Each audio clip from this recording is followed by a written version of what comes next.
operation cost. Now the details.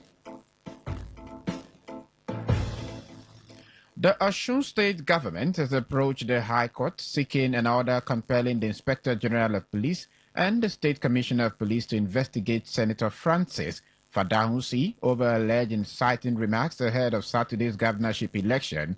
The suit filed by the State Attorney General and Commissioner for Justice Oluwole Jimmy Bade was instituted at the High Court of Justice, Osogbo Judicial Division. The government alleged that Fadahusi, who represents Osun East Senatorial District, made comments in a video calling on members of the All Progressives Congress to kill Accord Party members and their family members. It has also asked the court to compel the police to obtain, preserve, and examine the complete and unedited version of the video, as well as investigate its origin, circulation, and the persons connected with it. The state argued that if authenticated, the alleged remarks could threaten public safety, encourage political violence, and disrupt the conduct of the August 15 election.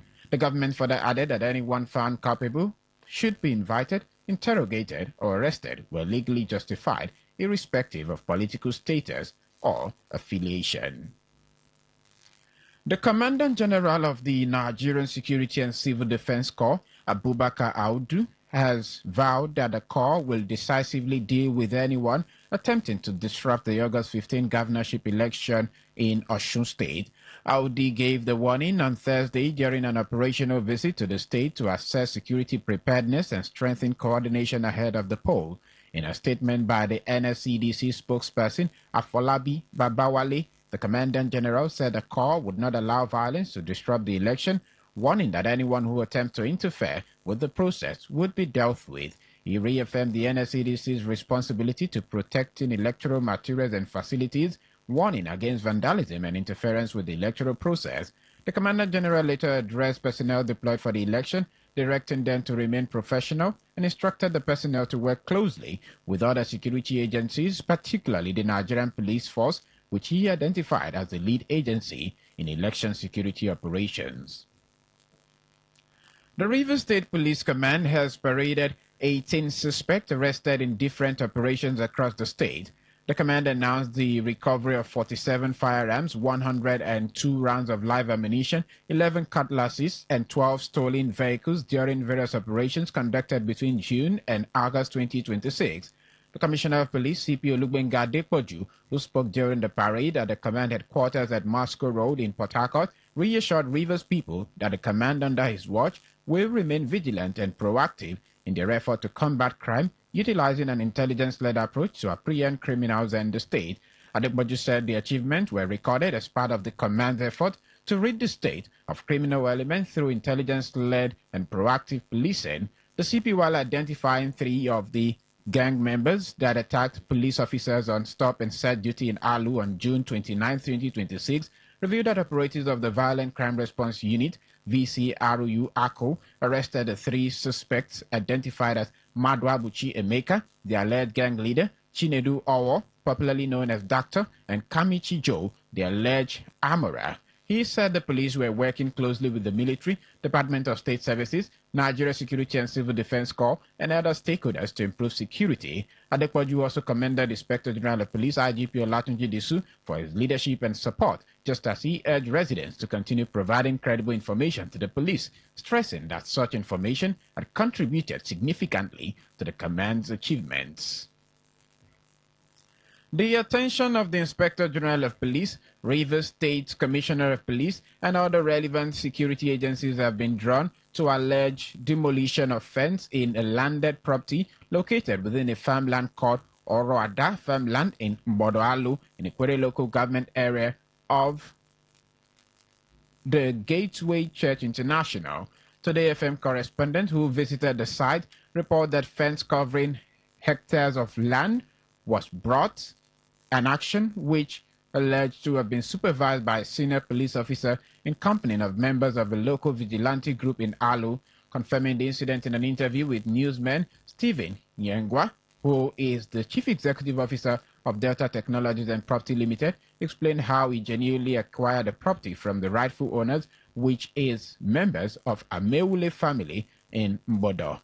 Nyengwa expressed surprise that those who hired the police personnel and members of the local vigilante saw when his company was erecting the fence and never came forth to make their claims, only to allegedly hire thugs to demolish his property, just as he called for urgent intervention by security agencies to avert looming dangers.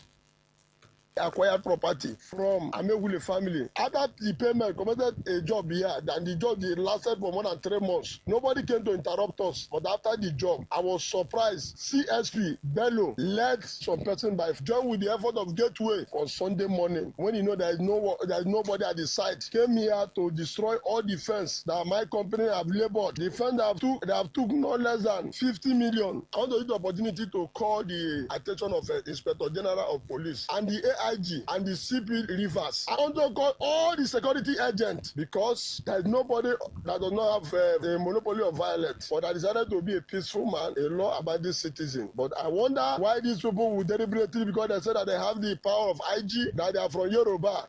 Stephen Yangwa, while accusing the Gateway International Church, headed by Pastor George Zunwa, of masterminding the demolition of his property, threatened to use illegal means to ensure that those involved are brought to book.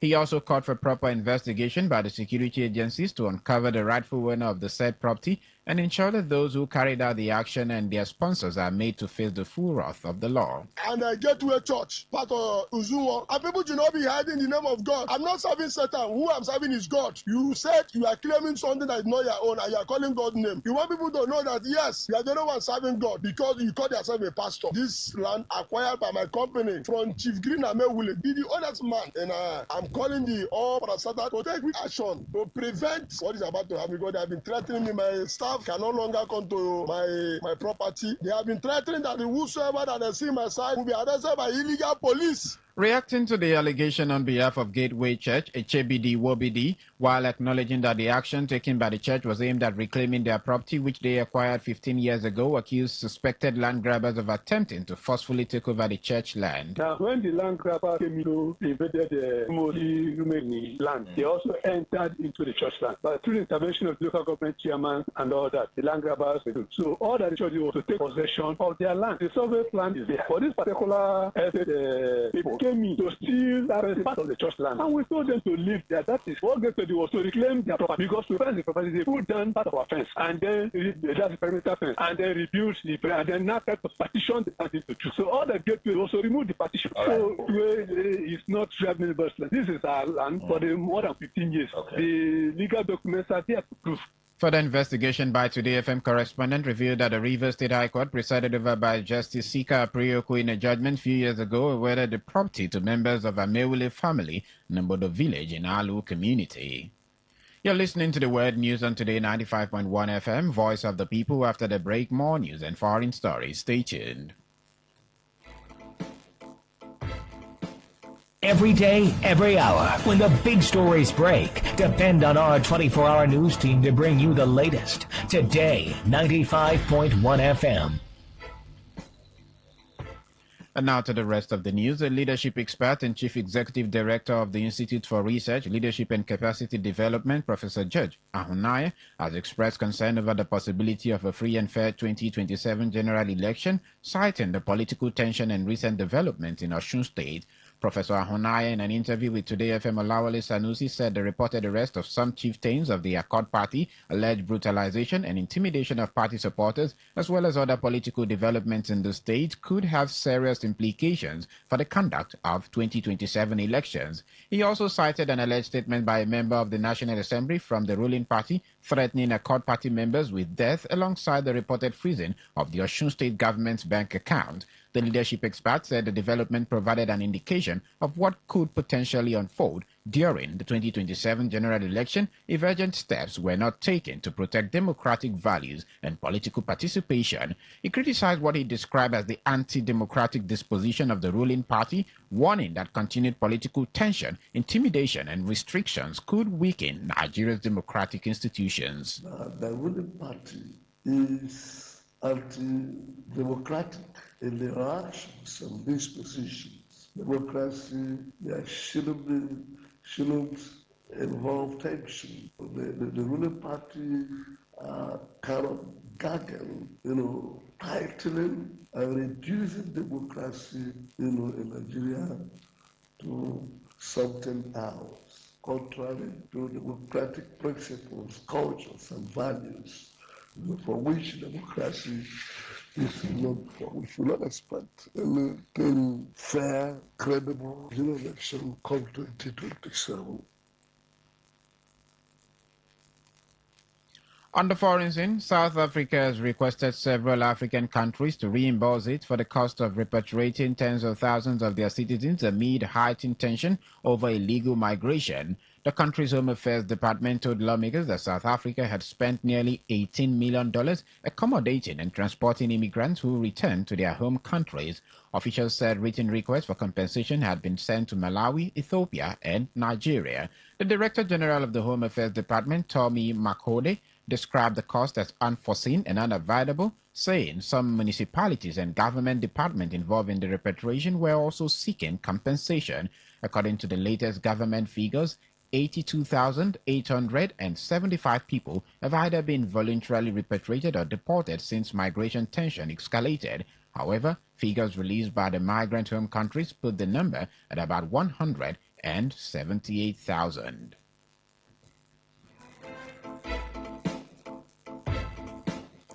To end the news, here is a summary of the major stories.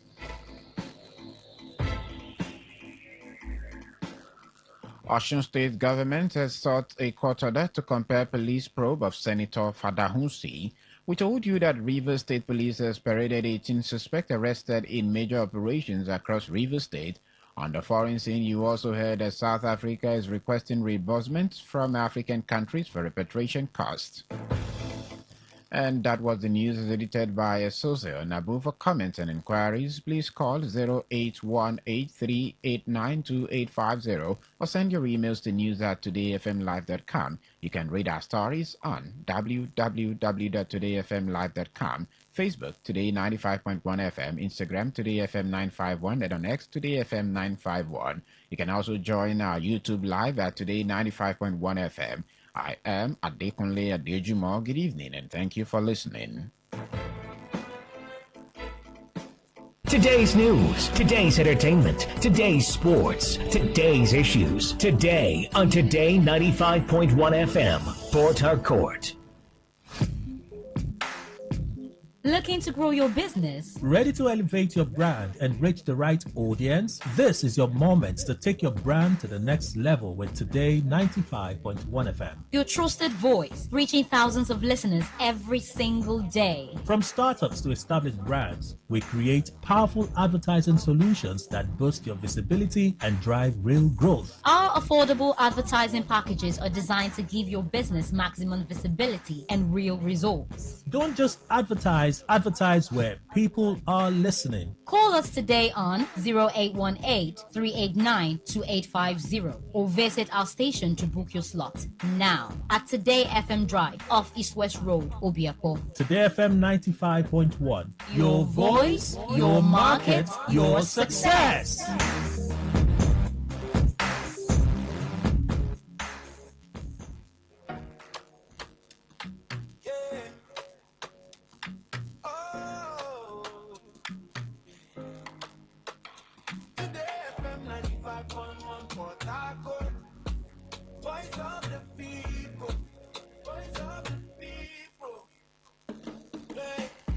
Shine, it's a brand new day.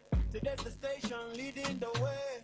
Breaking news, sports and talk, keeping every heartbeat on the clock. From Port Harcourt to the world we go, sharing every story you should know. Your voice, your people, your destination. We're not just a station. Today FM 95.1, the voice of the people. Number one, news and sports. Talk all day, keeping Rivers on the way. Not just a station, we are the station. Today, the pride of the nation. Cross rivers, Bayelsa, Abia too. Akwa Ibom, Cross River, we're reaching you. Around the world, we're live online. Every moment, every time. Advertise your business, make it grow. Millions are listening, let them know. Visit us at Today FM Drive off East West Road, Port Harcourt. Listen, live at your Call us on 24. Anyone left to your line to your white. VA come, admin at 11 mile. Today FM 95.1. The voice that keeps this city strong. News, sports, talk every day. Lighting up your every way. Not just the station. We are the station. Today FM 95.1.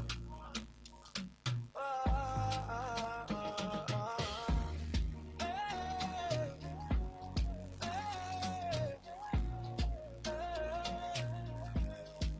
95.1. My good people.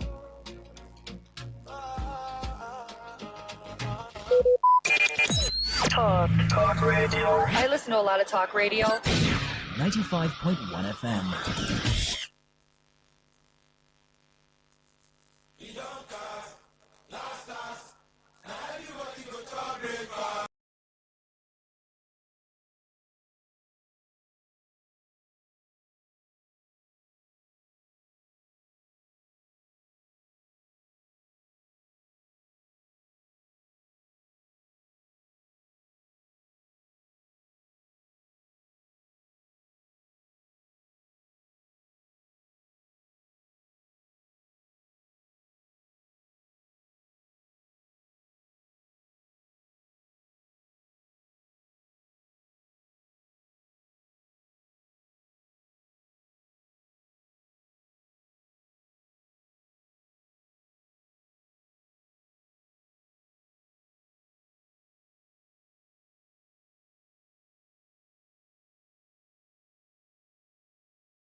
Radio. Please listen to this announcement. The Ogbakwa Local Government Council cordially invites churches within the LGA to a sensitization program on strengthening compliance in statutory marriage registration and administration. The program is designed to educate stakeholders on the provisions of the Marriage Act as it concerns places of worship. Date: Tuesday, 18th August 2026. Time: 10 a.m. prompt. Venue: Council Hall, Ogbakwa Local Government Council Secretariat, Remo Dumania. Don't miss this important opportunity to gain valuable knowledge on the law governing statutory marriages in Nigeria. Come early, be informed, be compliant. Announcer, Ogbakwa Local Government Council Marriage Registry. Today95.1 FM, voice of the people. And we're back.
All right. It's still a rainy day. When would we get to August break and be sure that we're done with the rainy season?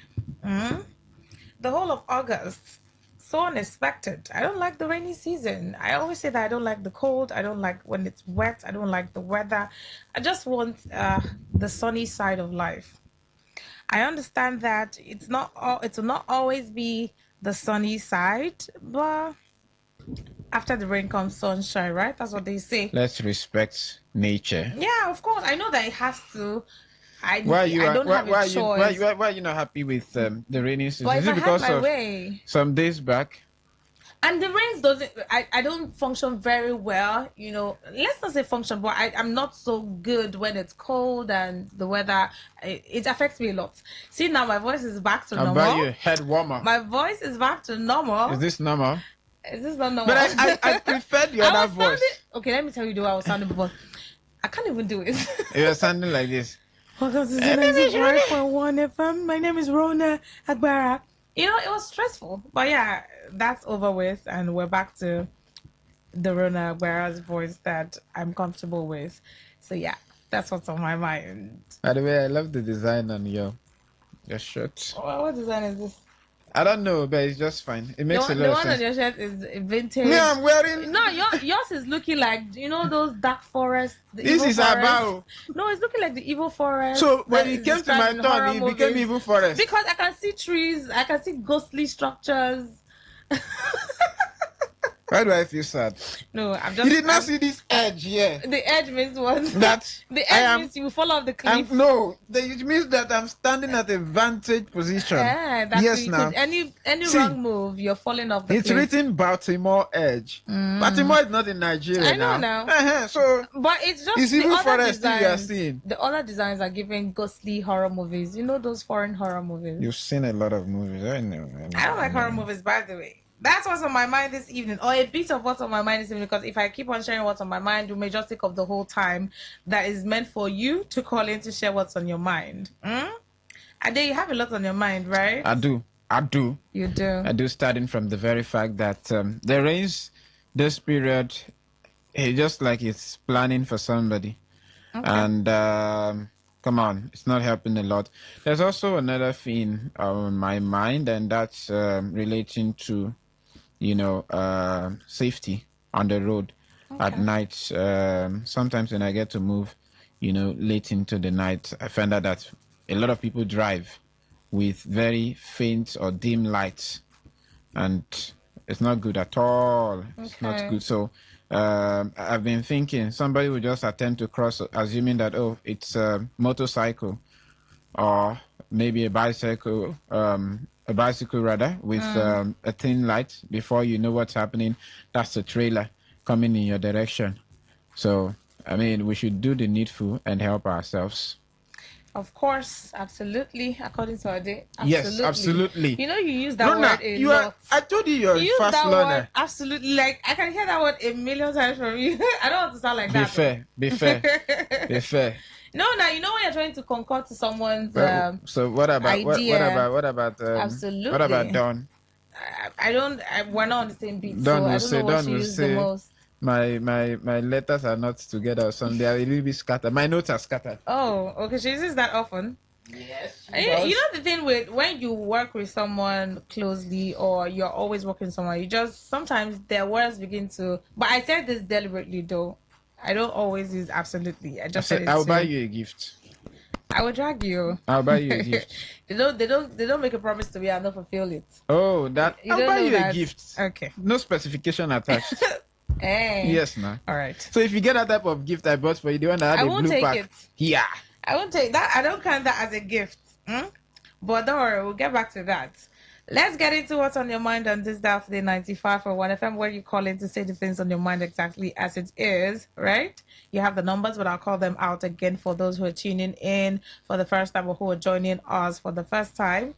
0810-9510-951. That's the number to call. Send a text message or WhatsApp message. You can do that at 0701-933-9962. Hello, good evening. Hello. Yes, please. Talk your mind. Yes, please. Good evening. From Abua Odwa. Go on. My problem is that I'm from Adada, Beta Village, Odwa. So the road where they do, though they don't try to reach one village they call Ogoloma. But from Ogoloma to Adada, my sister and my brother are waiting there. Talk of war. If you see people where they pass there, any of the person who is good, if you ask and say how you manage pass, he will tell you, say, my dear, that's talk of war. So that road. All right. The call dropped, but to an extent, you said the thing bothering you, right? So that counts. Hello, good evening. Yeah, good evening. I'm welcome. Frank from All right, Frank, what's on your mind? Welcome, Frank. What's my mind is this book launcher. This good book launcher that they host in Abuja. Are you hearing me? We can hear you. Yeah, when Obasanjo, Jonathan, when they came out, talking, saying what is the experience during this thing, their time, how democracy is doing.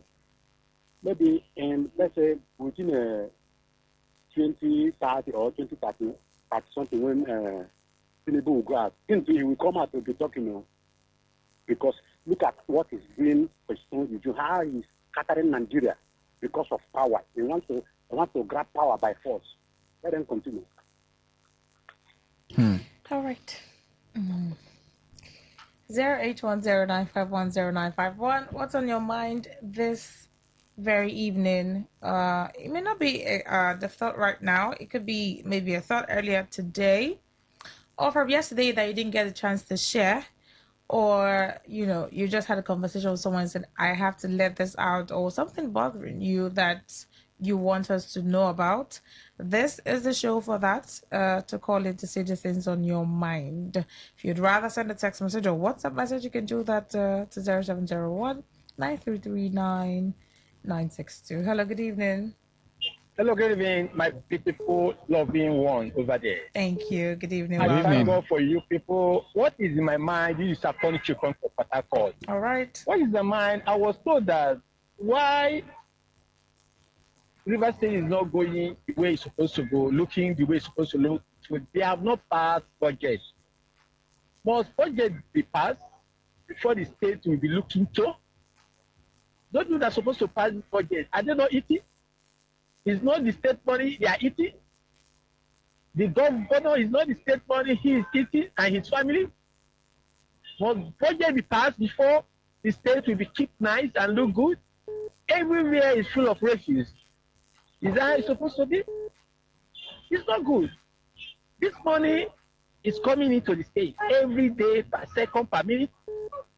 Where is the money going to? This money is meant to take care of the state now. You believe me that the money is meant to take care of the state. Why is it that the state is not be taken care of? If you look into it, something is really wrong. Thank you very much. That is what is in my mind. All right. Thank you. Thank you for sharing what's on your mind. Hello, good evening. Good evening. Good evening to you. I mean, sorry, I don't know. Yes, it's You're welcome, it's Ade. How are you? Very well, Dalo. Yeah, great all of you. Great you too. Yeah. You see, I pity River State over what is happening in the state for the past 12 or 12 years now. In fact, I can categorically say governance, good governance, top after Amici government. Even right from Wike, for the whole 8 years up to this moment, River State have not experienced good governance anymore. I don't know how long it will be, because in as much as Wike remains the political head, the one that decide what will happen in this state politically, River State will not move forward. Development will not come because he doesn't have love for the state. He doesn't think of the betterment of the state. As other governors, look at what is happening in Niger State. Everybody is commending, commending Oti. Yeah. Because of his good work he's doing there. All right. Excuse me, just a second. Okay. Tinubu too is ready developing Lagos State. What is happening in River State? In fact, I pity River State in the hand of Nuke. I pity it. All right, thank you for sharing what's on your mind. Hello, good evening. Good evening. Welcome. Rona and Ade, good evening. Welcome, Mama. Good evening, Mama. Thank you. I have something to say. Something that has been bothering me. All right. I won't mention the area I am living, but I'm living within Rumukuta Alpha. There are young boys between the ages of 12 to 20 years. What they do around where I live is smoke Indian hemp unchecked. See, this trend, if it continues, I wonder what this crop of children will be in the future. Okay. They make noise, they come around, they make noise, they smoke, they do all sorts of things, they steal, they go about snatching people's phone. It's going on unchecked. They won't come after me. These people who are turning River State, turning politics upside down, they will come after them, not me. Thank you. That's what. All right. Thank you. Very valid thought or thinking. Exactly. Yeah. It's quite a troublesome thing. Hello. Good evening. Good evening. This is Ade and Rona. Good evening. Okay. Waiting to happen has ended for today. Okay. This is what's on your mind. All right. 0810-951-0951. What's on your mind this evening? You want to send a text message, or the lines are open to, you can do that to 0701-933-9962. Hello, good evening. Hello, good evening. Welcome. Good evening. My name is Kudi, calling from Port Harcourt. Okay, what's on your mind? Waiting there for my mind now about river. You see, my problem with the here today, the other minister of FCT have a large of supporters. And then when you come to the governor, he have a lot of supporters. And these people are even fighting more than the captains first. People who are supporting, they are fighting more than them, quarreling, keeping enmity, malice. While these people say, we have come together, we move on. Then my question is say whether they move on or they don't move on or is the allocation coming? What we are interested? Make them bring develop. All right. Thank you. Hello, can you hear me? Yes, very well. Waiting them important. You say make them the allocation where they come. Nobody sees them. They don't see them for anything. The thing they come billions of naira. Make they use that they develop River State. Say that River State go day like others. We know say this battle. Some people don't take them out of context. Some people don't take them forever. They no go reconcile. It's what we need. Whether quarrel or no quarrel, we need development of River State. Nobody will be there for power when they get all these things. Okay. And make you get them. Women in there, we can get them. When in there for power. Even people delay, they get them. There are two people they get. All right, Make thank you. them to River State for peace. Thank you. Thank you for sharing what's on your mind. Hello, good evening. Good evening, Rona. Yes, Good evening please. to you. Anna Dekule. Good evening. Good evening. This is Nelson from Igrita. All right, Nelson, what's on your mind? What is on my mind is I'm worried concerning the state of our nation and my dear state Rivers. The ups and downs. And most of the time, we accuse the younger ones of not doing well. Okay. While we who are elders, we are not setting any example at all for the younger ones to follow.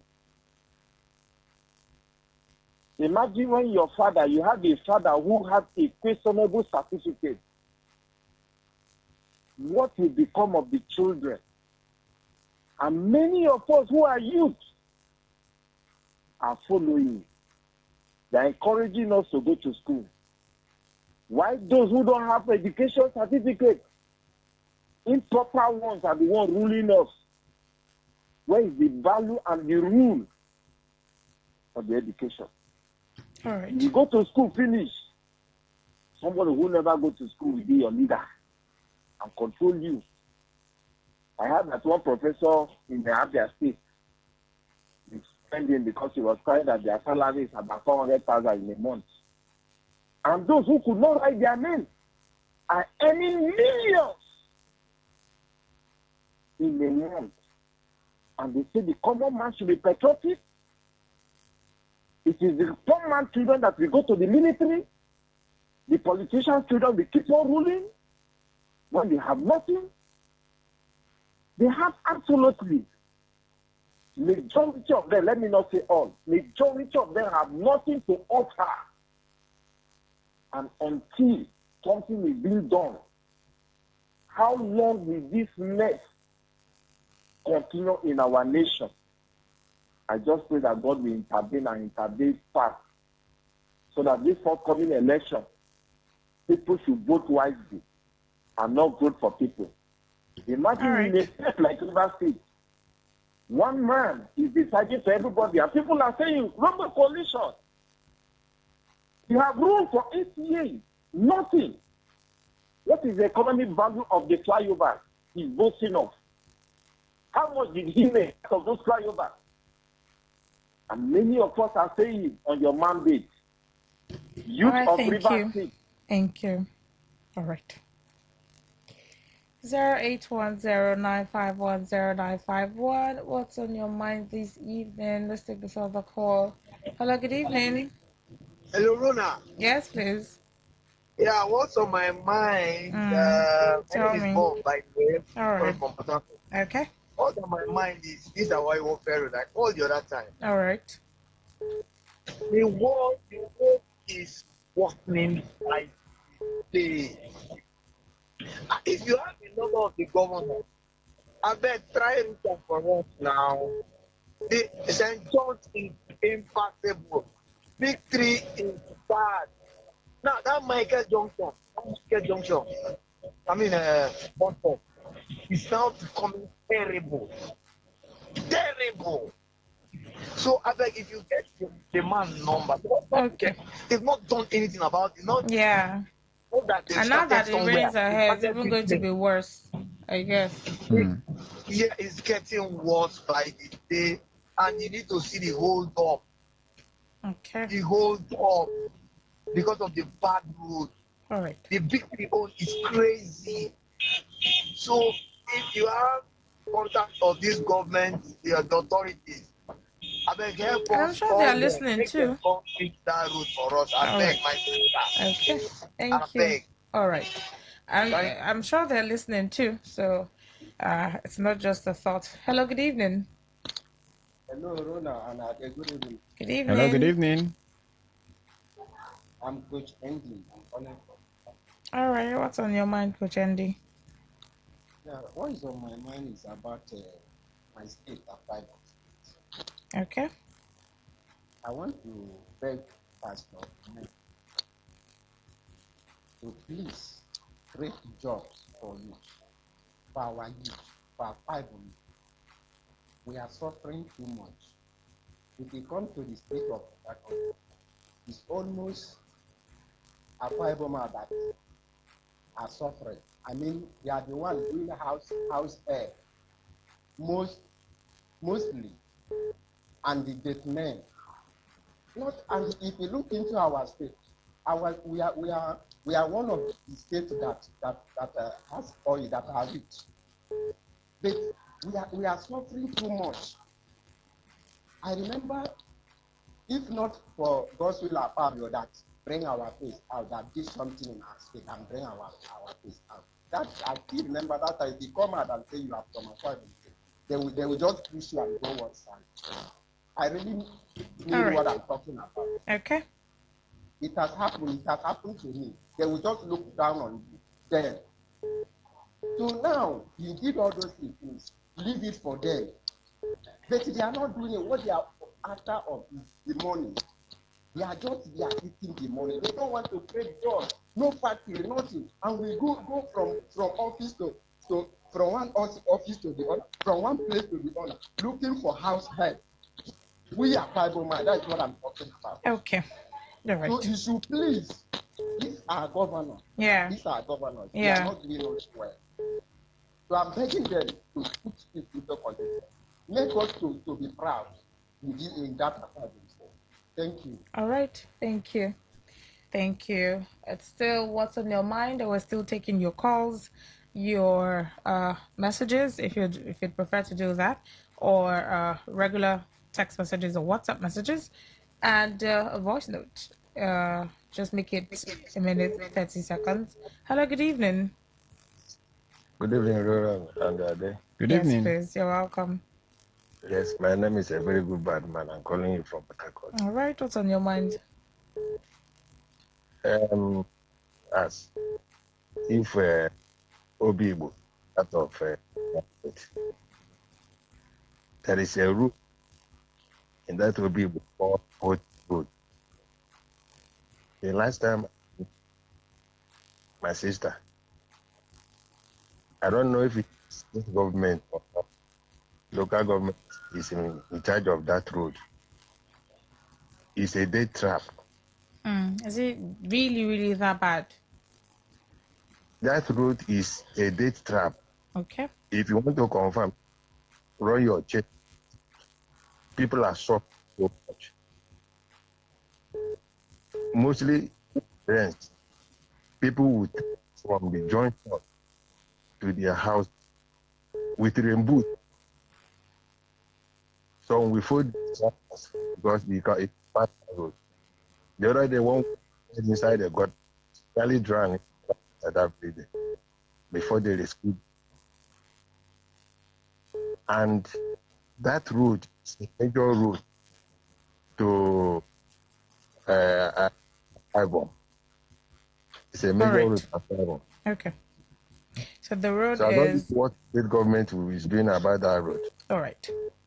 Okay, that also counts for eyewitness report at this point. For as long as it's a thought, it's what's on your mind. Hello, good evening.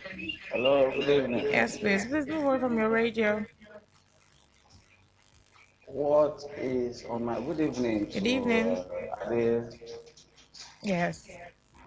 What's on my mind is there any way we can differentiate eyewitness news from What's on your mind? my mind. Okay.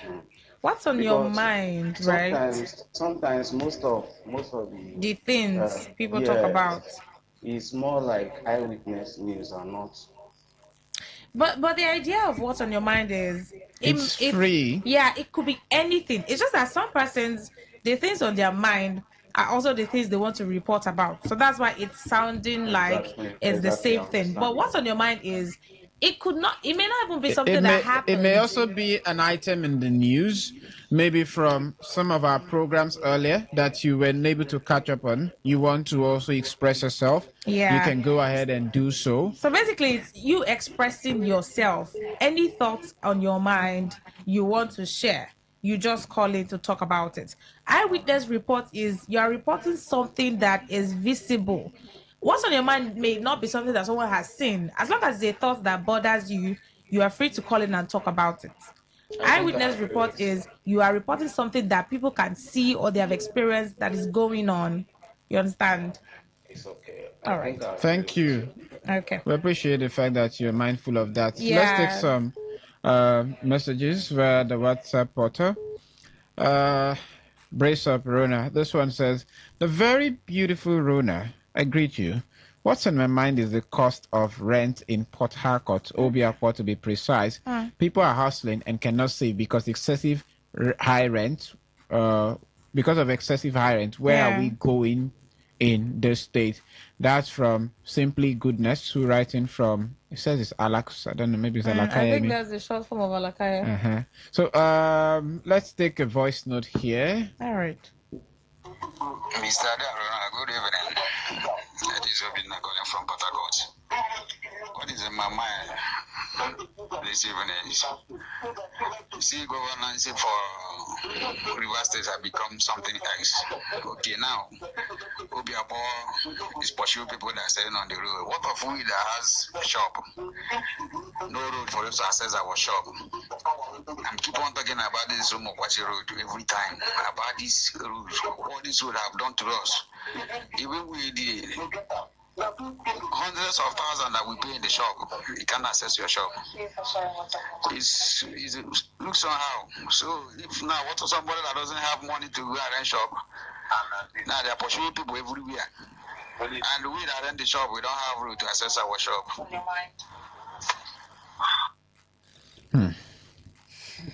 See that's It's those plenty. yeah, it's a lot, right? But they're valid thoughts, so that counts. Hello, good evening. Good evening. This is Elder Stateman. All right, what's Good on your evening. mind? I'm calling from Bori. What is on my mind? Actually, we are entering to Bori. I always observe over 2 days. They don't have light. The entrance of Bori. There's a transformer there. Not working any longer. Over 2 years. And the local government chairman is not doing anything about it. That's a grammar school there. It's a modern, it's a sports school in Ogoni. They don't have light. Couples, they are living in that camp. And they don't have light. This time, local government chairman attended that school. Over 2 years now, after his first tenure to this second tenure, don't have light over there.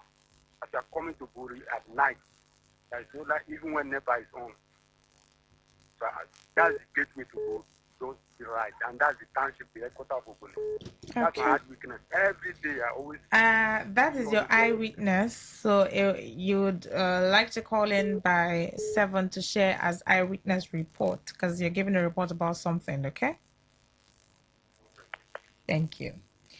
0810951091. What's on your mind today? What's on your mind this evening? That call came in and dropped. Do what to redial. I'm sure that you get through to Adi and I.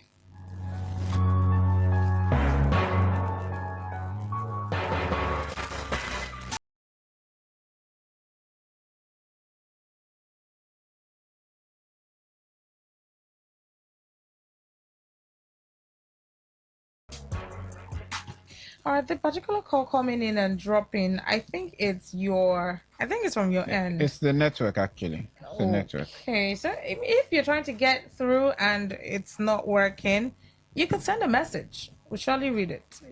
You could send a voice message. That's a voice note. You could send a WhatsApp message. The WhatsApp line is very active because it's crazy that you're trying to call in and it's not even getting here before I can take the call. It drops. 0810951091. That's the number to call to say the things on your mind or the scene. Amongst the many other things that you have going on, just pick one out of the many and say it as it is.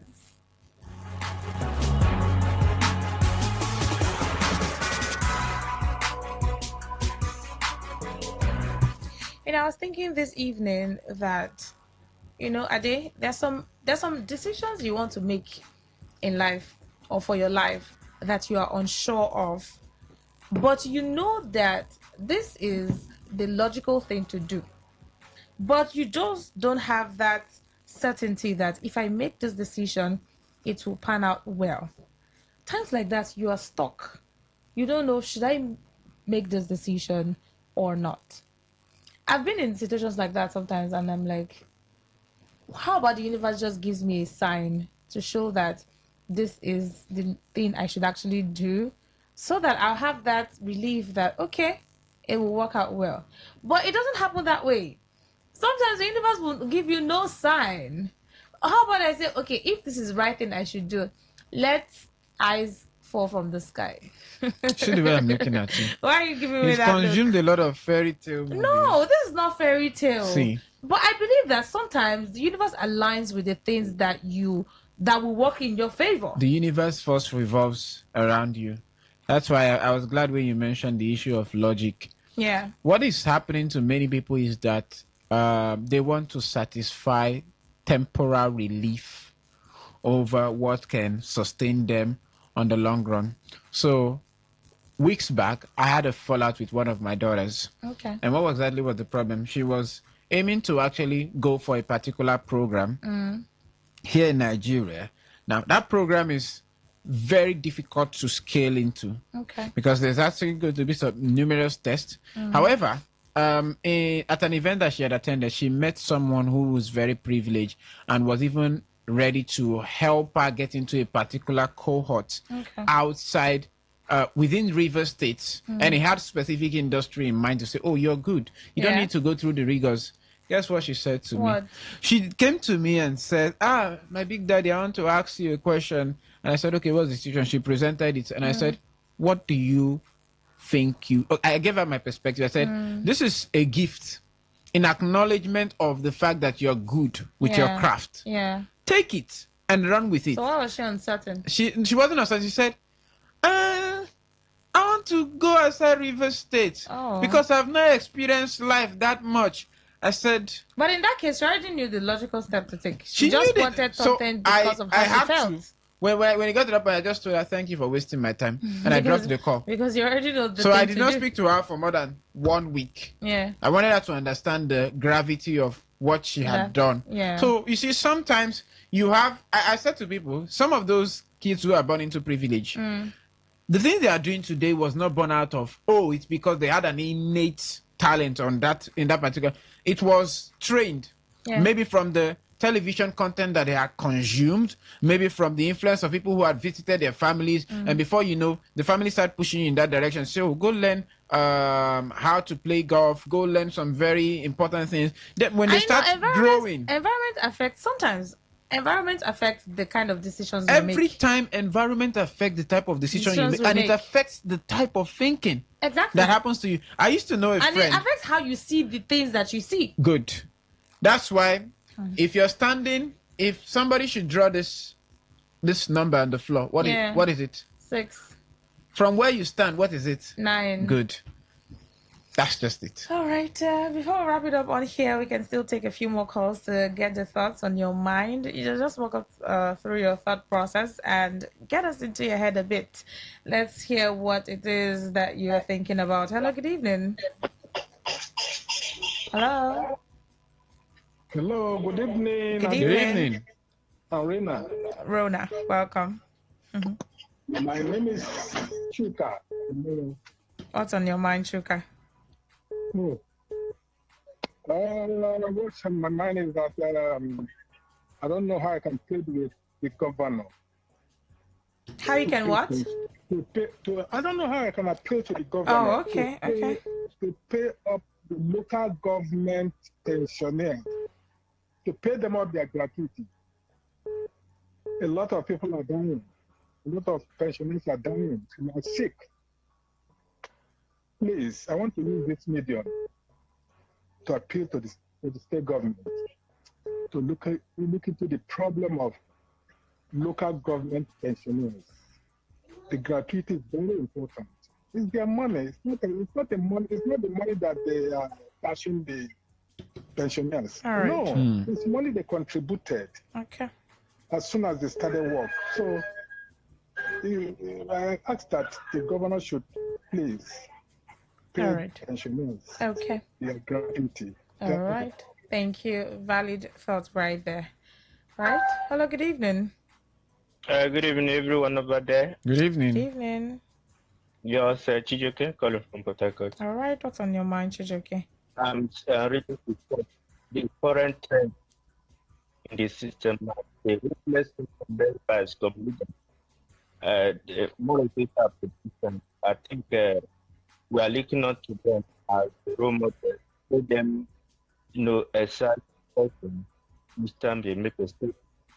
As regards to politics, more sister sent a comment that somebody said that the other the job is fidel. This kind of statement no come if actually they want to respond because no religion in this country is superior to others. All of us are equal before others. So government should confirm those people are making this kind of statement because these are the things that make all of us to begin to have kind of solution, to begin to fight them. Our leaders should lead us to lead by example so that they follow up misled. Thank you so much. All right, thank you. Okay. This is where we'll likely wrap it up on what's on your mind. Mm-hmm. But do not worry, by 7 we're still here, of course, to take your eyewitness reports, as many as they are, as many as you can send. Let me quickly squeeze in this. Says, greetings, Adekunle and Rona. All right. My concern is the level of undecisiveness over sensitive issues by citizenry of this state is something else. Basically, the youth, Ade, what can you advise? Honorable Marlon there. Honorable Marlon, time would not permit me to do so much. Basically, it's what's on your mind. All right. Can I squeeze in this call? Nah. All right. Apologies. But just bring your eyewitness report by 7. We'll take all of them up until 8. And then security and you would have that conversation too. The Thrill, we're right here to talk with you. 10 p.m. news, right on this dial today, 95.1 FM. My name is Rona Agbara. And he's Adekunle Adejomo. Thank you. Thank you.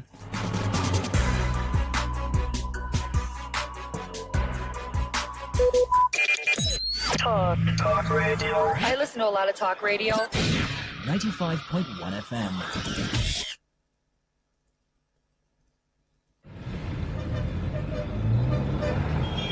Live from the Garden City of Port Harcourt, Nigeria. This is Today 95.1 FM.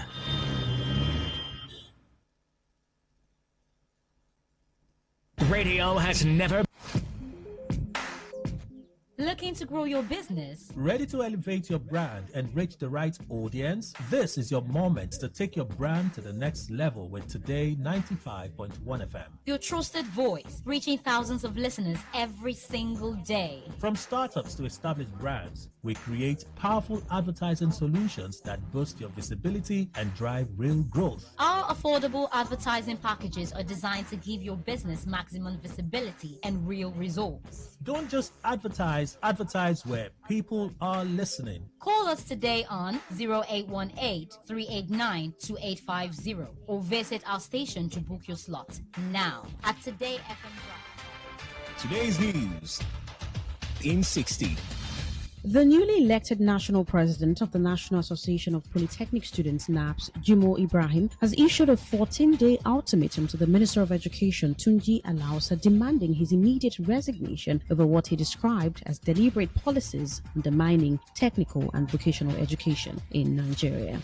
The Academic Staff Union of Universities, ASU, has authorized 20 universities to begin processes for industrial action over the alleged failure of the federal government and state governments to implement the 2025 federal government ASU agreement. The Nigerian Education Loan Fund, NELFund, has reportedly disbursed a total of 322,690 million naira to Nigerian students in tertiary institutions since the launch of its student loan portal in May 2024. A new policy report has revealed that Nigeria universities filled 74% of the approved admission spaces in 2025, while polytechnics, colleges of education, and other tertiary institutions recorded a combined 34.3% fill rate. On the foreign scene, students applying for a French long-stay student visa will now have to show that they have at least 877.50 euro per month, up from the previous monthly threshold of 615 euro. Today's news in 60. In 60. 1 FM, voice of the people. And we're back.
FM.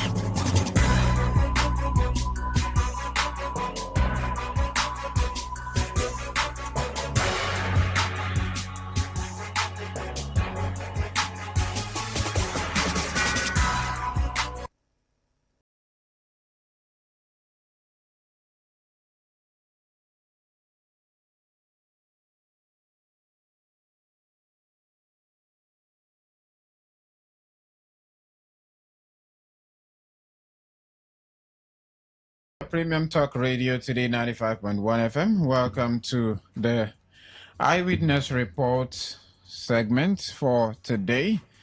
And of course, on the time right now is just 5 minutes past the hour of 7 p.m. Okay, make that 6 already. My name is Adekunle Adejumo. My name is Rona Agbara. And earlier, it was about saying what's on your mind. I was very glad when, one of the caller had called in to ask about the distinction. True. That shows you're paying attention. Yeah, very conscious. You're paying attention, and you're paying it in Naira and dollars. It makes a lot of sense. So this time around, this is where we get to share the eyewitness reports and matters happening around town, within your environment, and of course, what you think people should know about. It's maybe something that is demanding of attention, and it may also be something that is troubling.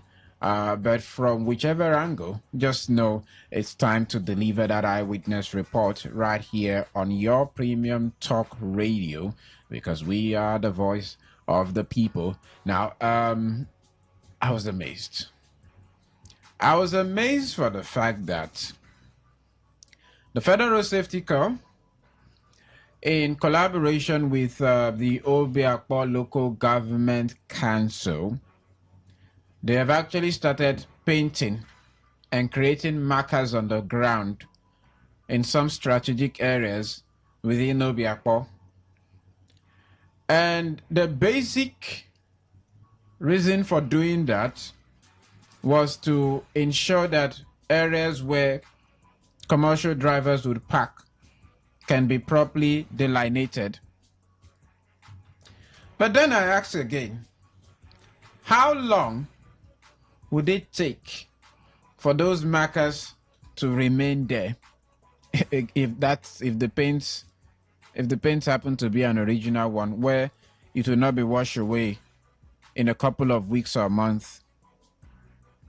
Because the issue of having a designated point for drivers to actually make a stop in River State has been a reoccurring problem.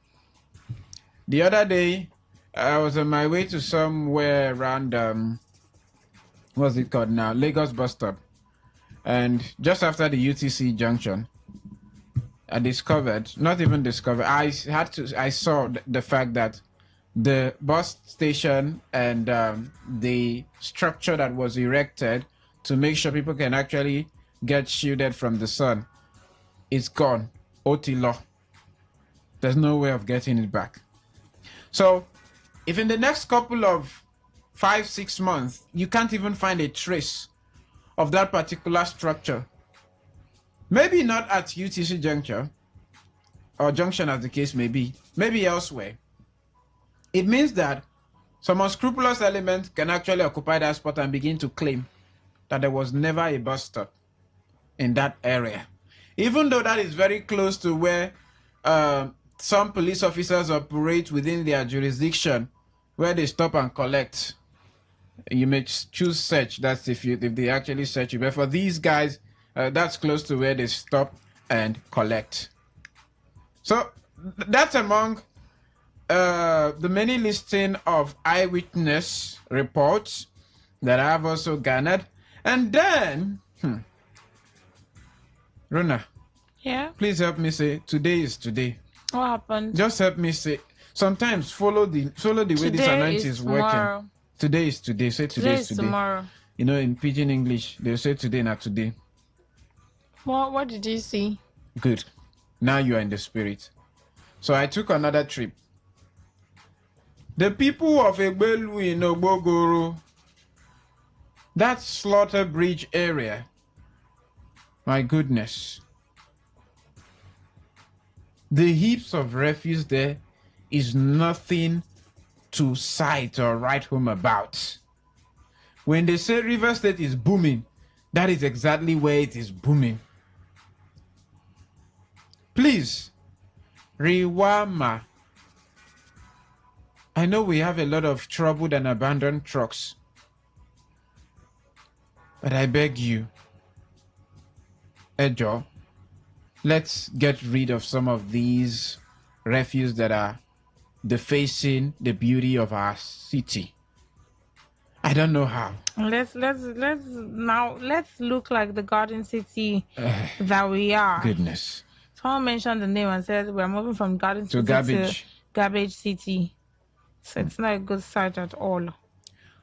Order number 3, the Rumosi flyover, part of the ones for the ring road. It appears to be nearing completion. And I think that's a good thing because it will ease traffic flow under the flyover. Some days back, one of our contributors, Ekiti, had called to complain about the traffic he encountered in that area and how logjam actually happens. So hopefully the contractors, Julius Berger, they get to, is it Berger now? Berger, they get to do the needful and speed up work in that area so people can start using, that flyover. But it's looking like some place where you would not experience much traffic after it's done. But that's about it. More would come, but let's get to hear from you at this time. What is your eyewitness report? The phone lines are active. You can call in and share with us this evening on your Premium Talk Radio Today 95.1 FM.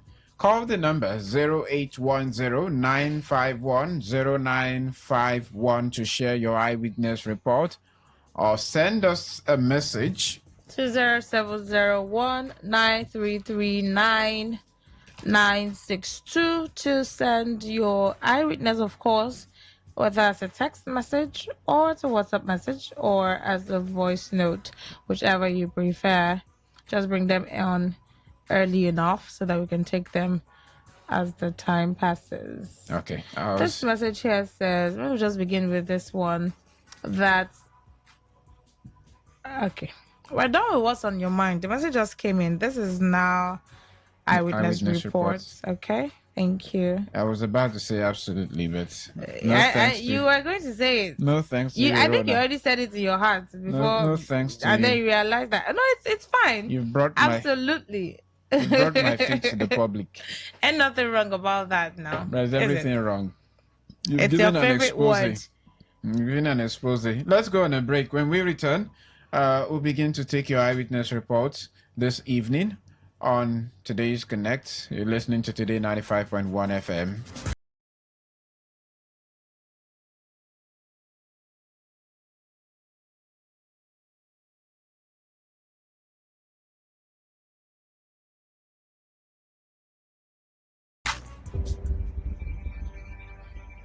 Maybe home is somebody's smile when they look at you for the first time.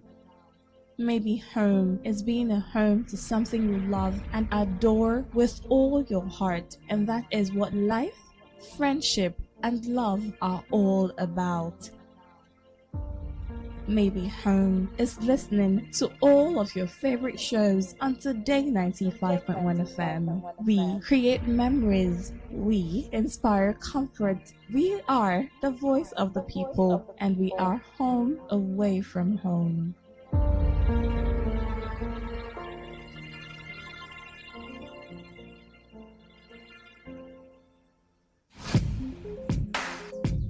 Looking to grow your business? Ready to elevate your brand and reach the right audience? This is your moment to take your brand to the next level with Today 95.1 FM. Your trusted voice, reaching thousands of listeners every single day. From startups to established brands, we create powerful advertising solutions that boost your visibility and drive real growth. Our affordable advertising packages are designed to give your business maximum visibility and real results. Don't just advertise where people are listening. Call us today on 0818-389-2850 or visit our station to book your slot now at Today FM Drive off East West Road, Obiapo. Today FM 95.1. Your voice, your market, your success.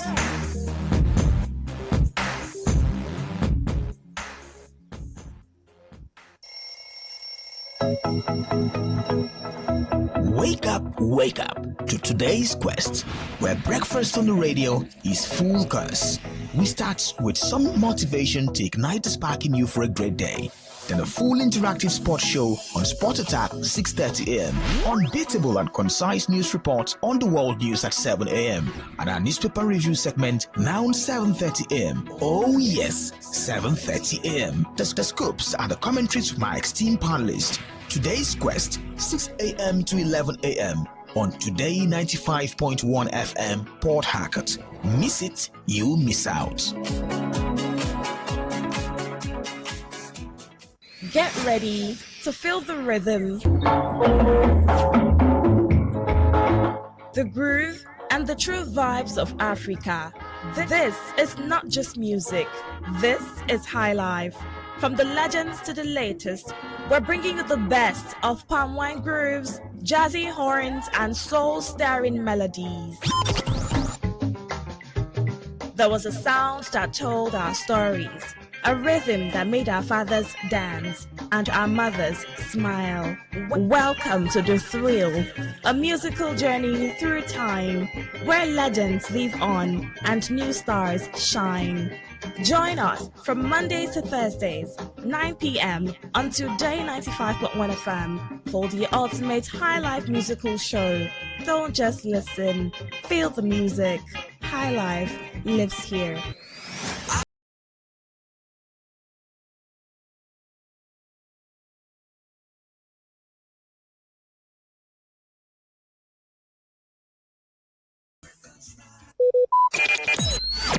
Talk radio. I listen to a lot of talk radio. 95.1 FM.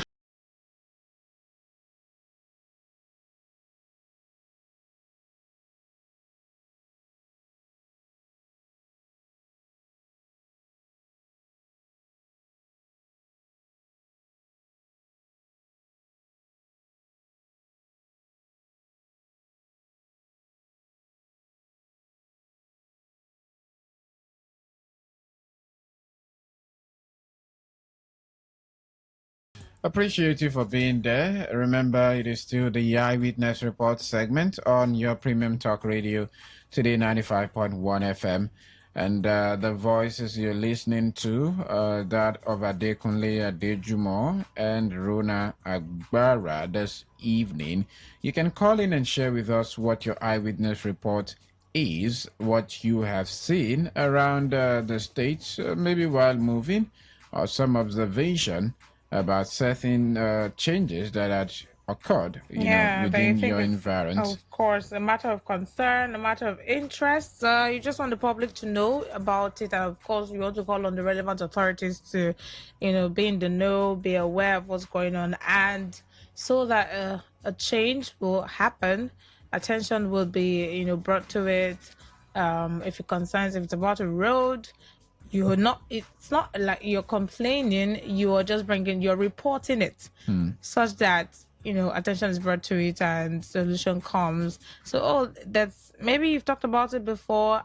As long as the result is not here, as long as you have not gotten the desired change that you need or that you deserve, you cannot keep quiet about it. You have to go over it again until you get what you want. So you've talked about the road before, and attention has not been placed on it.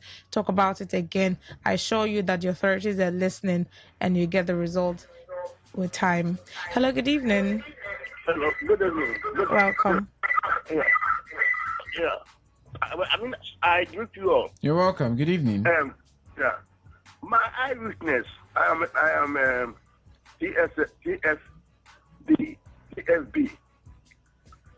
Coming from Boguma. Okay. My eyewitness is that the KCC, King's College okay, of Commerce at Boguma. I observed that they are suffering a lot, carrying with boats, to the side. It's too pathetic, because several times there was boat capsized. Several times, and even at this time, they are still carrying students to the site with a hand pulling a ferry. It's a pathetic story. I am calling upon the government to able to do a bridge, build a bridge across the site. Then the place also is the shore also is eroding away, almost to the center of the school. If nothing is done about it, before one will see it has already taken away the school. Then the place is very bushy, very very bushy. They are studying with snakes. So let it. No security, nothing. Most of the distance they have vandalized all of them. You said it's in Buguma, right? Yeah, Buguma, yes. How can that be accessed? Can it be accessed via roads?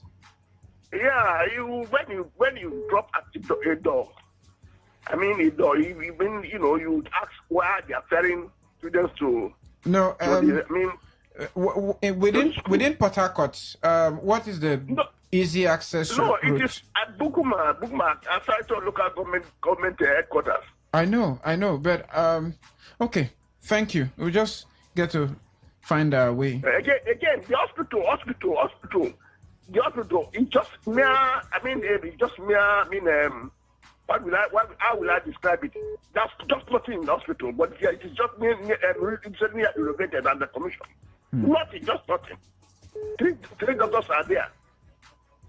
Not even strange in the visit. Nothing, just nothing. The doctors have something to go work with.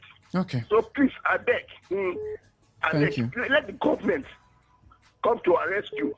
Thank you.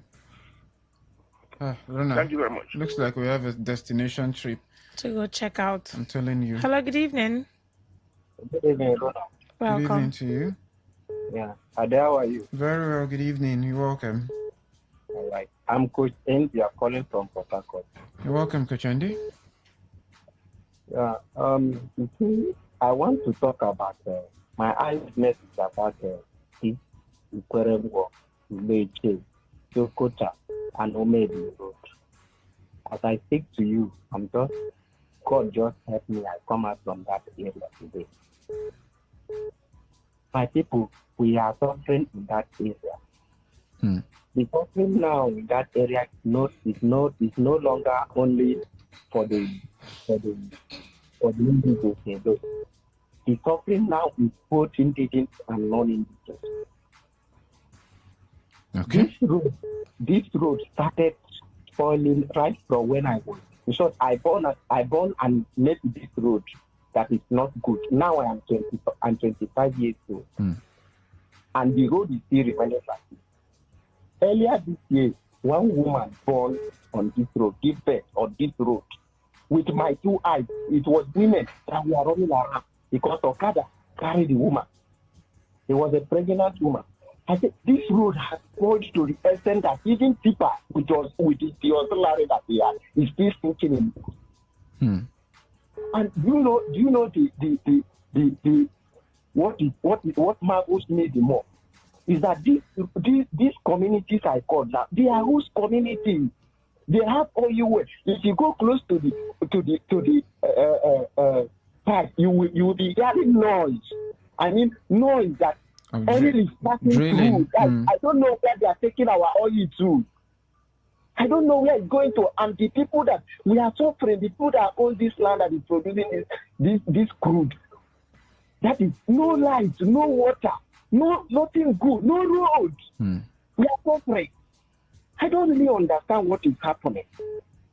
I don't know who I will call, whether it is the local government chairman or the state governor, which is him, because we don't, whether it's the federal might that we need to call. And yes, we take, I don't know, because we don't know who owns this state again. Okay. The state now is in confusion. We don't know who owns it again. We don't know who is the leader anymore. So please, whoever it is. Do you have an Android device, please? I have, sir. Maybe you can do to help us with some photos, and you can also share it with us on WhatsApp. All right, sir, because I go there every week and my families are there. Oh, okay. Maybe one of this weekend you just take some shots and pass it across to us. All right. Thank you. I will do that. Thank you. Thank you. Yes. Today 95.1 FM. Good evening. Yes, Good evening.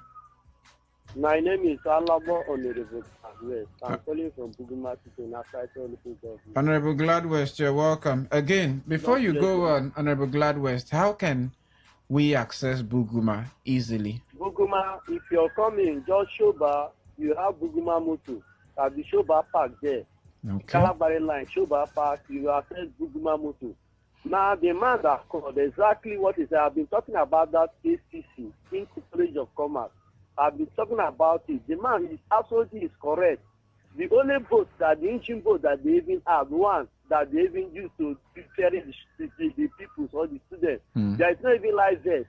You access when you get to the door, or take my number, I will take you to that place. Anytime people are ready, I'll take you to that place. Wait, Honorable Gladwest, I can hear you. do we have to go across water to get that? Yes, you across river, you must across, yes. Do we have some good and safe means of, crossing? Yes, with life jackets? Or maybe with safety jackets? We can provide how many crews that you go so that I can provide that license. How many persons I want to maybe 2, 3. We're looking at 3 at maximum. 3 is okay. I can provide license. Okay. I can provide license. You know what? While you continue with your report, we'll take a track, just do a little bit of updating so we can access your contact details and definitely reach out to you. Let's see how we can, get a complete overview of that situation. God bless. So now, my eyewitness okay. Again, we have this school, Government Craft Development Center, Craft Center in Buguma. That is inside Buguma. Craft Center. Do you know that over 2 decades now, that school is not functioning? Over 2 decades now, so I'm talking with you. Government Craft Center. Do you know what Craft Center is? Yeah, exactly, like the one on Aba Road. God bless you. We have to go about over 2 decades now. It's not functioning anymore. And I wonder, and I'm surprised. My local government chairman has PhD. He has PhD. My local government chairman, he has PhD. And PhD is not 2-3 months. PhD take about 2-3 years before you get your PhD. It depends on the type of PhD. Yes. Now you are giving people, students, maybe what is that? It's empowerment. Empowerment of 5 months. Tell me truth, Nadi. Empowerment of 6 months. Why can't you make that school to be functional? Why can't the Commissioner of Education make that school to be functional? A lot of children want to go to school. They want to hire institutes. They want to go to university. But the parents cannot afford money. In Buguma, are talking now. So don't buy 3,000 naira for exam fee. Some of the mothers, they cannot afford this. 3,000 naira. For people of maybe 3 years, 2 years, they cannot. Then how can they? Why can't the government open that school again? Why can't the state government, local government, to open that craft development center? Let the people go so that we know that we have children, we have people that have handwork in outside Toro. I'm not happy. That school is been over 2 decades as I'm talking with you now. Maybe that's when you can get access to that place too. Okay. Thank you, Honorable Gladwest. Eshe, Rona, if you craft centers, if you go there, you'll be amazed. I had a friend, Namdi, before he moved to Lagos. He was a product of the craft center on Aba Road, just after the Garrison flyover. Yes, that's what it is. And the way his mind functions, today is into electrical engineering. It's awesome. If I'm not mistaken, the Rotimi Amechi administration was one of those administration that they give a facelift to craft centers in the state, and these are just places where you go get technical skills. It's almost like what the federal government is trying to inculcate now by saying the conventional schools, junior secondary and senior secondary, they should introduce skills into the curriculum. That's exactly what such craft centers do. So I don't see a reason why it should be in the shadow of itself. Let's go back to the phone lines. But before we hit accept on the next call, remember you can be a part of the program by calling into the program using the number 0810-9510-951. Send a text message to 0701-933-996. So this message says, "Good evening, Aderona. My eyewitness is about the resurfacing of the old 100 naira notes that were phased out by the government of former President Goodluck Jonathan. What does this APC government derive from bringing back everything that I have done away with, such as national anthem, Democracy Day, old 100 naira notes, etc. These are signs of total incompetent government. Shame." It is correct. I've had to spend about 3 of the same notes. It's until recently that, after CBN said that money is still valid, you can still use it. Some persons reject it. Even if we still use it and it's valid. I don't think the 100 naira was that captured in the redesigning of the naira. It was 200, 500 and 1,000 naira, right? During the Buhari's administration. But for a period of time, we stopped seeing naira, it. That particular 100, and this time around, you even have the close to mint currency coming out. One of the things that have destroyed legitimacy in our system is hunger and lack of meaningful employment opportunities, where you now have a situation where people sell monies at occasion. Yeah, it's a status symbol. If you walk into an event today and you are able to buy mint from the bags and then you are mint it by actually stepping on the money or doing whatever you want to do with it, and you ruffle it up. It's also... Hello, good evening. Good evening. Hello, good evening. Yes, good evening to you. Yeah, my name is Innocent the Great. I'm calling from Port Harcourt. Innocent, let's hear your innocent thoughts. Yeah, in fact, I laugh when I hear some persons talking about what is happening in the state. The state now is a dustbin, if I can use that word, River State now is a dustbin state. And there are some persons that are in support of what is happening in the state. And yet they are the ones complaining. Most of your callers, I know them. They will be complaining of what is happening in the state. Well, the so-called coalition, they are full members of coalition. They have a right to make... Hello, they have a right to make complaints. River State is a dirty state right now. River State is a dirty state no right arguments. now. And they are members of the coalition. And they are complaining of development in the state. So what are they complaining for? Is the coalition in charge of sanitation? I'm talking about I understand you. And they are supporting this coalition in the state. They should ask the members of the coalition what is happening in the state. That's what I'm talking about. I've not been calling this session because I've been calling, and yet people are not understanding what we are talking about. Is it that this state is a state that is not the least in the country? Is it this state that is the least in the country? River State, the Garden City, is not to be reckoned with. And people will be calling coalition. Yes, they'll be complaining of development. Okay. Why are they complaining of development? I'm really angered. Right. That's why I've not been calling. Sir Innocent the Great is my name. Sir Thank you very much. Don't get angry, okay? We need that peace of mind. Please, thank you. At this point, I'm tempted to tap into my Igbo language and speak for him to calm down. To say Werenwayo. Let's take the next call. Today 95.1 FM. Apologies about that. Your call dropped before I could actually make that attempt to accept it. The next one. Good evening. Good evening, my welcome. Good evening. Yes, I Edatoni calling from Umebule. Edatoni, how is Umebule this evening? Umebule is very good somehow. The rain is falling.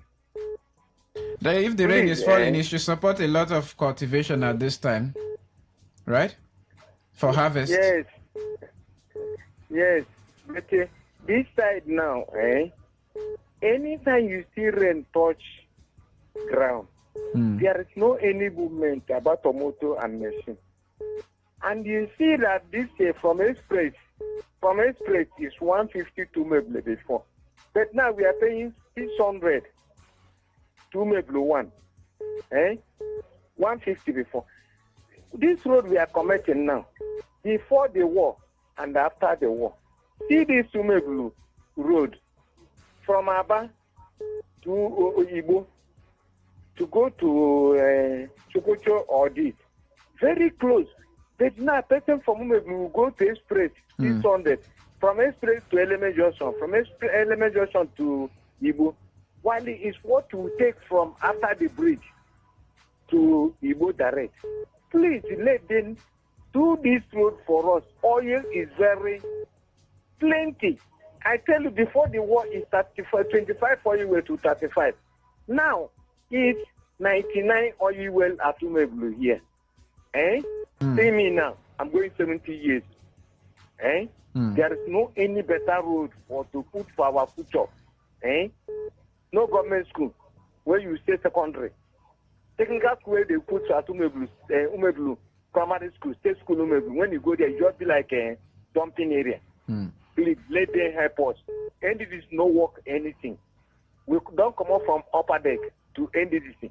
Please let them call our NDDC to work at Umeblu because it's oil boom. Thank you very much. Thank you. Thank you, Eda, for sharing. 95.1, good evening. Hello, good evening. Please try reconnecting to us. Hello, good evening. Good evening. Good evening to you, my brother. Welcome. I'm good, Mr. Day and Lady Lady Rona. The lady in the studio. Lona. Yes, please. Rona. Yes, exactly. Yeah, even as I'm driving all the way from Choba River down in front of your office, everywhere is littered with dirty. We used to say about dirty. How is it now Port Harcourt dirty? We can't even explain that because the moment you pass through that Choba, what do you call it now, the bridge? Choba Bridge, yes. You see the median that takes you down to Birikwere? Even your vehicle will contribute to the situation because most of the litany of refuse dumped there, they don't even get to bag it properly. So with every breeze and articulated vehicle that gets to pass, it spreads it. Exactly, yeah. You know, most of the big lorries that passes, the dirt and the waterproof will just be rolling all over the roof of your car. We are not known for, this is not a garbage city. It's a garbage city, for Christ's sake. Just like one of the past said, they let the rainbow change a lot of things now. The collection should make this place a habitable place for people. Look at how I'm driving, it's still the same thing all over. I hope you have your complete windows wind up. Of course, I have to run through AC because it even smells. Please go. The people in charge, people in authority who are responsible for disposing this thing, please do it quickly. Let's do it. They say cleanliness is next to godliness. We hope so. Let's make it a habit today. Let's make our Port Harcourt a place to admire. Look at how other states. Today I was looking at the 5-star hospital in Enugu, or is it the one in Anambra? The governors are proud, and here it looks as if the light has been quenched. Oh, there. You know what? I wish you the safest of trip. Please get home safely for us. Our greetings to the family. Thank you. Thank you. Ikwere Wusemeka, 95.1. Good evening. Good evening. Otilo is gone. Try to network dial again. situation there. Rona, please provide the numbers. I'll go over it again. 0810-951-0951. That's for calls. You want to send a text message or WhatsApp message, please do that to 0701-9339-962. Hello, good evening. Lona, good evening. Welcome. Good evening. Okay, I'm calling from Rumo Lumini. My name is Ochemno. How is dear Rumo Lumini this evening? Thank you for having a very big interest in Rumo Lumini. Rumo Lumini you know before, is not Rumo Lumini you know now. What changed? Reason being that we, the Rumo Lumini people, don't have roads again. That's Iwafe, right? That's Iwafe now. Iwafe road now. I was there some days back and I observed before Aka Junction, I saw the disaster. I don't know if it's spreading beyond that angle. that is the reason why I am calling for this eyewitness report this night. So many people in total, we are on total darkness right now as I speak to you. Hold on. We don't have no pipes, electricity. We don't have roads. Goodness. Rumolime is one of the beautiful community that has blessings from God. We have waterfront and so many industries, multinational companies. Am I aware? Operating here in Rumolime, of which the state government is getting revenue from Rumolime. The local government is getting revenue from Rumolime. The federal government is also getting revenue from Rumolime. People of Rumolime have total number of companies, 20 to 20 something if I'm not lying. But here, we cannot record the dividend of democracy. So long as Rumolime is concerned. And we don't know what is the problem. And we are very close to the man they call Nyerishi, the leader of why is everybody why are you dragging Nyerishi into the conversation? It's not no. Nyerishi is one of the my community made him chief Chirikide, one of Rumolime. But that's not the only title he holds. So if something is going wrong in Rumolime, we can run to him and cry to him, say, please come and help us. So that is that's my concern. It's one of the chief, the federal chief. He has title. How long has the blackout situation been? My brother, for past 1 month now, we're not seeing light. At all. But I don't think we are begging for light anymore. Wait, so we can afford to buy food. Is it that there's been no light? Cement road. I'm aware of Eagle Cement. Eagle Cement is a disaster. All the money without approach. So we want to beg on that government. Let them come. Okay. That's my evidence report. Thank you so much. That Eagle Cement Road, I don't know if it's the name we need to change. There was some few or whatever they do there. Before you know, boom, it's gone. And a lot of heavy duties pass through that area. Eyewitness reports on the Premium Talk Radio. Good evening.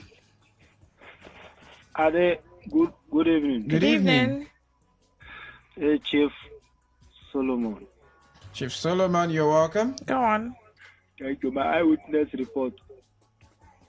This empowerment from federal government. Which of them? Since I think 5th of May. Which of the empowerment? There was one empowerment. What's it called? Us to do with the NIN. Most transactions that you do these days, you necessarily require your NIN to validate you in the ecosystem to make sure that you are eligible and you have a clean slate. So, but we need to know the exact empowerment. Can you recall any name from what you applied? This one was done. This one was held on May. On I think 12th of May at Elekahia Primary School. Okay. Elekahia Primary School. Elekahia started on. Okay. So up to today, there's no feedback. And they told us that thing will be paid immediately. We don't know that the thing will linger up to this time. So they just, with all efforts and all stress they give to us, we include your wife, we include your children, if you have 4 children, if you have your family. Is it the Renewed Hope Initiative? You mean renewing initiative? Is it the Renewed Hope Initiative? I don't know. The initiative.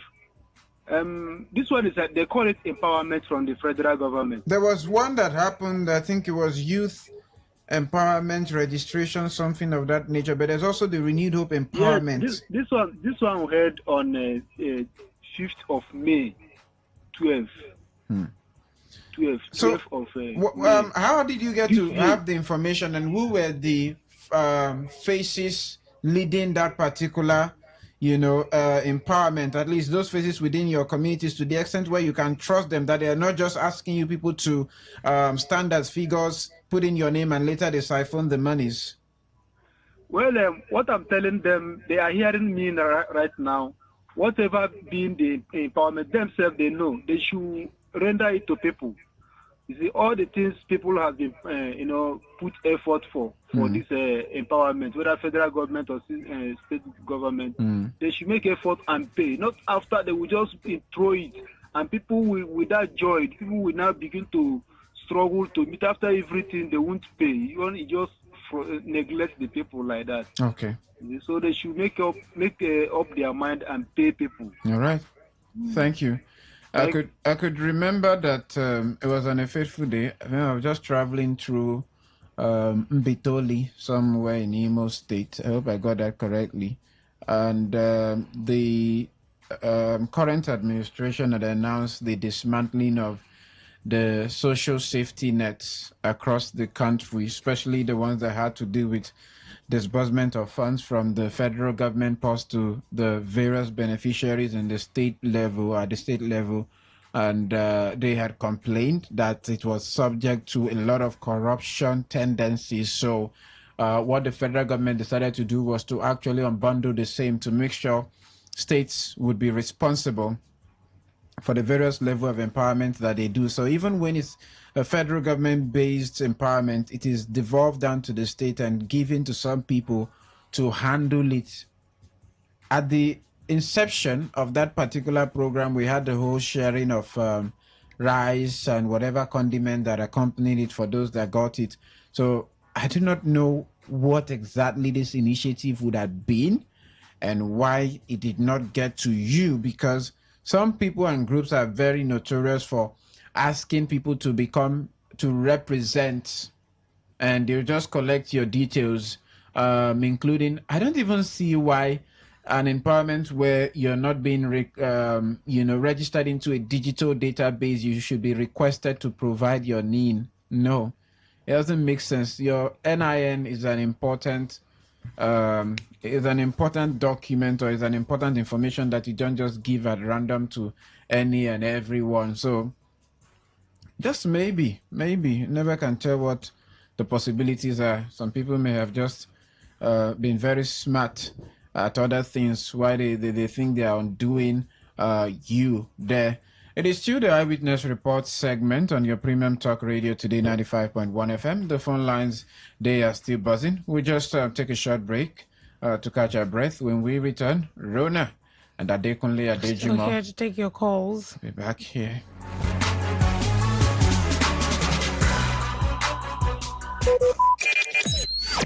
Talk radio. I listen to a lot of talk radio. 95.1 FM. Looking to grow your business? Ready to elevate your brand and reach the right audience? This is your moment to take your brand to the next level with Today 95.1 FM. Your trusted voice, reaching thousands of listeners every single day. From startups to established brands, we create powerful advertising solutions that boost your visibility and drive real growth. Our affordable advertising packages are designed to give your business maximum visibility and real results. Don't just advertise where people are listening. Call us today on 0818-389-2850 or visit our station to book your slot now at Today FM Drive off East West Road, Obiapo. Today FM 95.1. Your voice, your market, your success.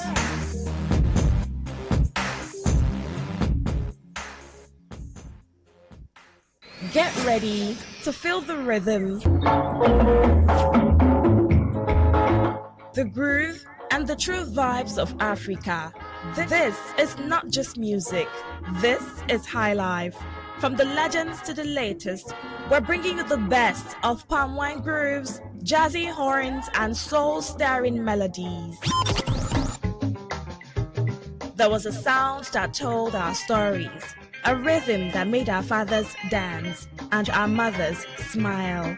Welcome to The Thrill, a musical journey through time where legends live on and new stars shine.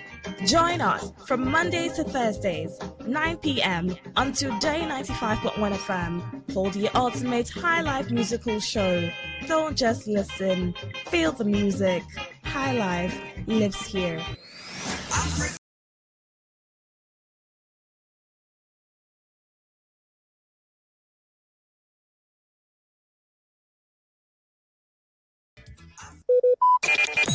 Talk radio. I listen to a lot of talk radio. 95.1 FM.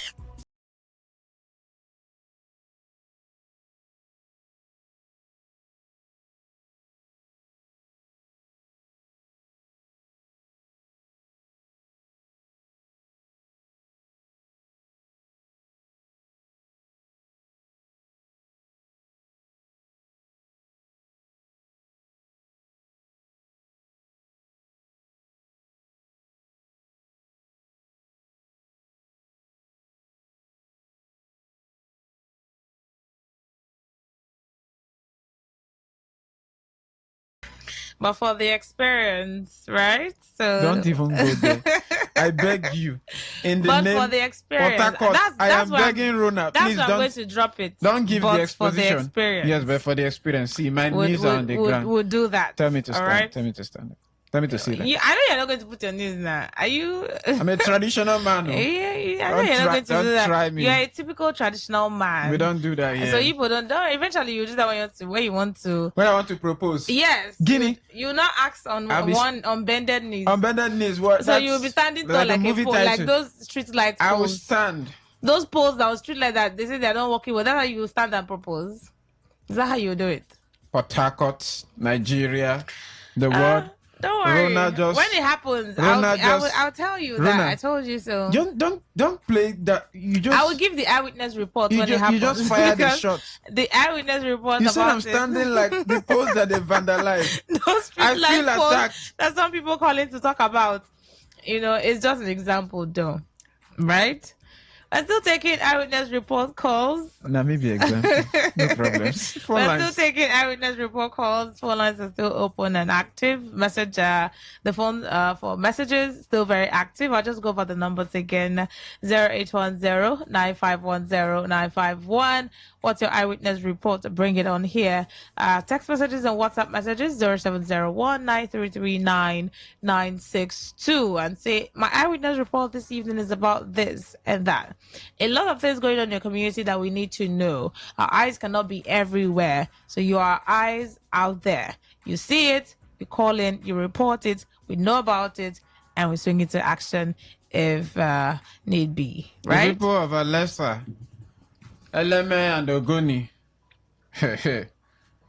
We hear your own is happening. Oil exploration and disagreement. What's going on there? Let's get to the phone line. Okay, I wanted to say first caller. Hello, good evening. Hello, are you there? Good evening. Uh-oh, I'd have to let you go. 0810-951-0951. Let's get that done now with a sense of urgency. We have just about 3 minutes left. Hello, good evening. Hello. Good evening. Please. Eyewitness report. Yes, it is. Edatoni. Edatoni, you're welcome. Like attending various places. Why not come Umeblu and verify what I'm calling every day? Edatoni. Please, my dear brother. Edatoni. Let you people try, yeah? Sometimes we consider a lot of things, the manpower and the logistics. So that's why we take it one day at a time. We knew what it actually, took from us for us to get into Iguruta. And now that's a project in the pipeline that we're hoping would definitely come to fruition. So if we're not able to come there at the earliest, please bear with us, but we'll definitely do so. Ejo. Okay. Thank you. Thank you very much. May Lord be with you people. Amen. Thank you. Appreciate that kind understanding. It's very generous of you. Hello, good evening. Good evening. Hello, good evening. Good evening. Yes, thank you very much. I had wanted to call about Igrita, but I heard you say you came to Igrita. Yes, please. The electricity situation. Would you extend it also to the chairman of the Ikwere local government so that he can do something about it? You mean Honorable Charles Wobodo? Yes, talking about this darkness for 9 months. Okay, so let's bring you up to speed. Maybe on those days you were not listening. We had gone as far as getting into the palace of the Inyeweli in Iguruta, and also having a sitting with the committee constituted on electricity matter. We did also sample the opinion of community members who are now strong tied to using the solar lights. But of course, that progressed into having a meeting with the PHED. And we were at that sitting. We also did present, the broadcast format of what the outcome of the meeting was. So what we're hoping for right now is that the PHED and the community can actually come to a common ground, including the settlement of some backlogs owed by the community. Okay. Absolutely. Thank you very much. I've done good work. Thank you. God bless you. And bless you too. Thank you for choosing Today 95.1 FM. Rona? The message here says, even the top... Okay. That's not eyewitness report now. Huh? Please. Hello, good evening. Hello, good evening. Hello, Ade. It's Coach Andy. Please, I want to get your WhatsApp line so that I can do the needful that you asked me to do. Okay, Coach Andy, please keep listening to your radio set. The moment you drop this call, just delay a couple of seconds, then we call out the WhatsApp line. Okay. Thank you. Ashi. All right. All right, let's do a 30 seconds count while we watch that on the clock. We'll present to you the WhatsApp line so you can also do the needful and see how you can communicate some photographic evidence across to us. So here is the WhatsApp line with which you can actually send those pictures. It is 0701 933 9962. To get that again, 0701 933 9962. One more call and we hit the road. Hello, good evening. Good evening to you. Good evening. You're welcome. Can you do 30 seconds for us? Let's go. This is Don calling from. All right. I had this where talking that you visited a Gruta. I also wish you should come and visit Bangoy in the local government concerning the light. The light, which I always complain of, still I found. It doesn't I'm about some poles from my community Bangoy to Afan, and we don't have light. And our local government chairman is aware of this over 10 years. Chairman come and go. They Okay. do not think well concerning our You know community. what? Please, let's hit subsequent reminders on the eyewitness reports. We'll get to do that. But we have to run now. We're really pressed for time, okay? Thank you. Thank you. I appreciate you for listening and choosing us. The thing here is sometimes we do face a lot of logistics in trying to beat that particular situation. And sometimes, I must tell you, you send messages to some of those who are supposed to be responsible for this thing, and the first thing they ask you is, how can I help you? But I don't have any option. They did not even create an alternative. It's my work. I signed up for it, right? I signed up to be a public servant. So I'll tell them how they can help me by helping you. At this point, I'll deliver it by saying, Willie. All right. Security and you comes up shortly. And Just stay with us. Mr. Smith Yes, has just graciously graced us with his presence after enjoying all the largesse in Abuja. We'll be back. Keep listening to Today 95.1 FM and thank you for reeling in your eyewitness reports.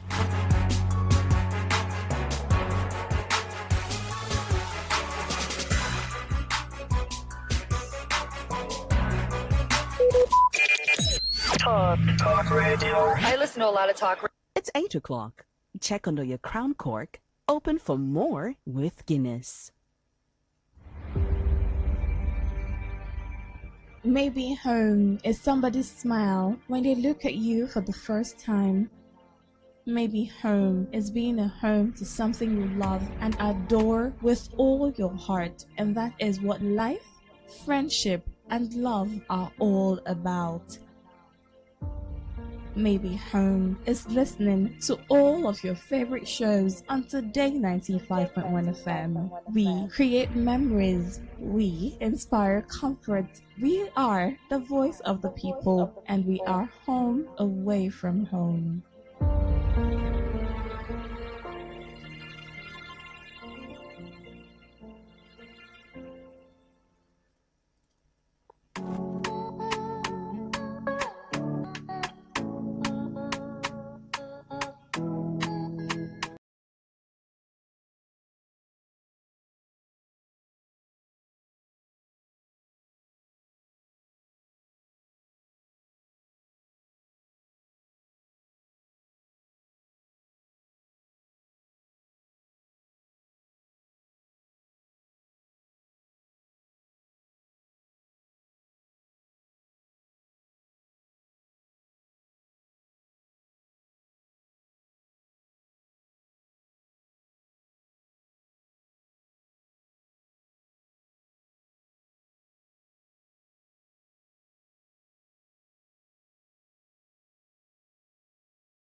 .1 FM.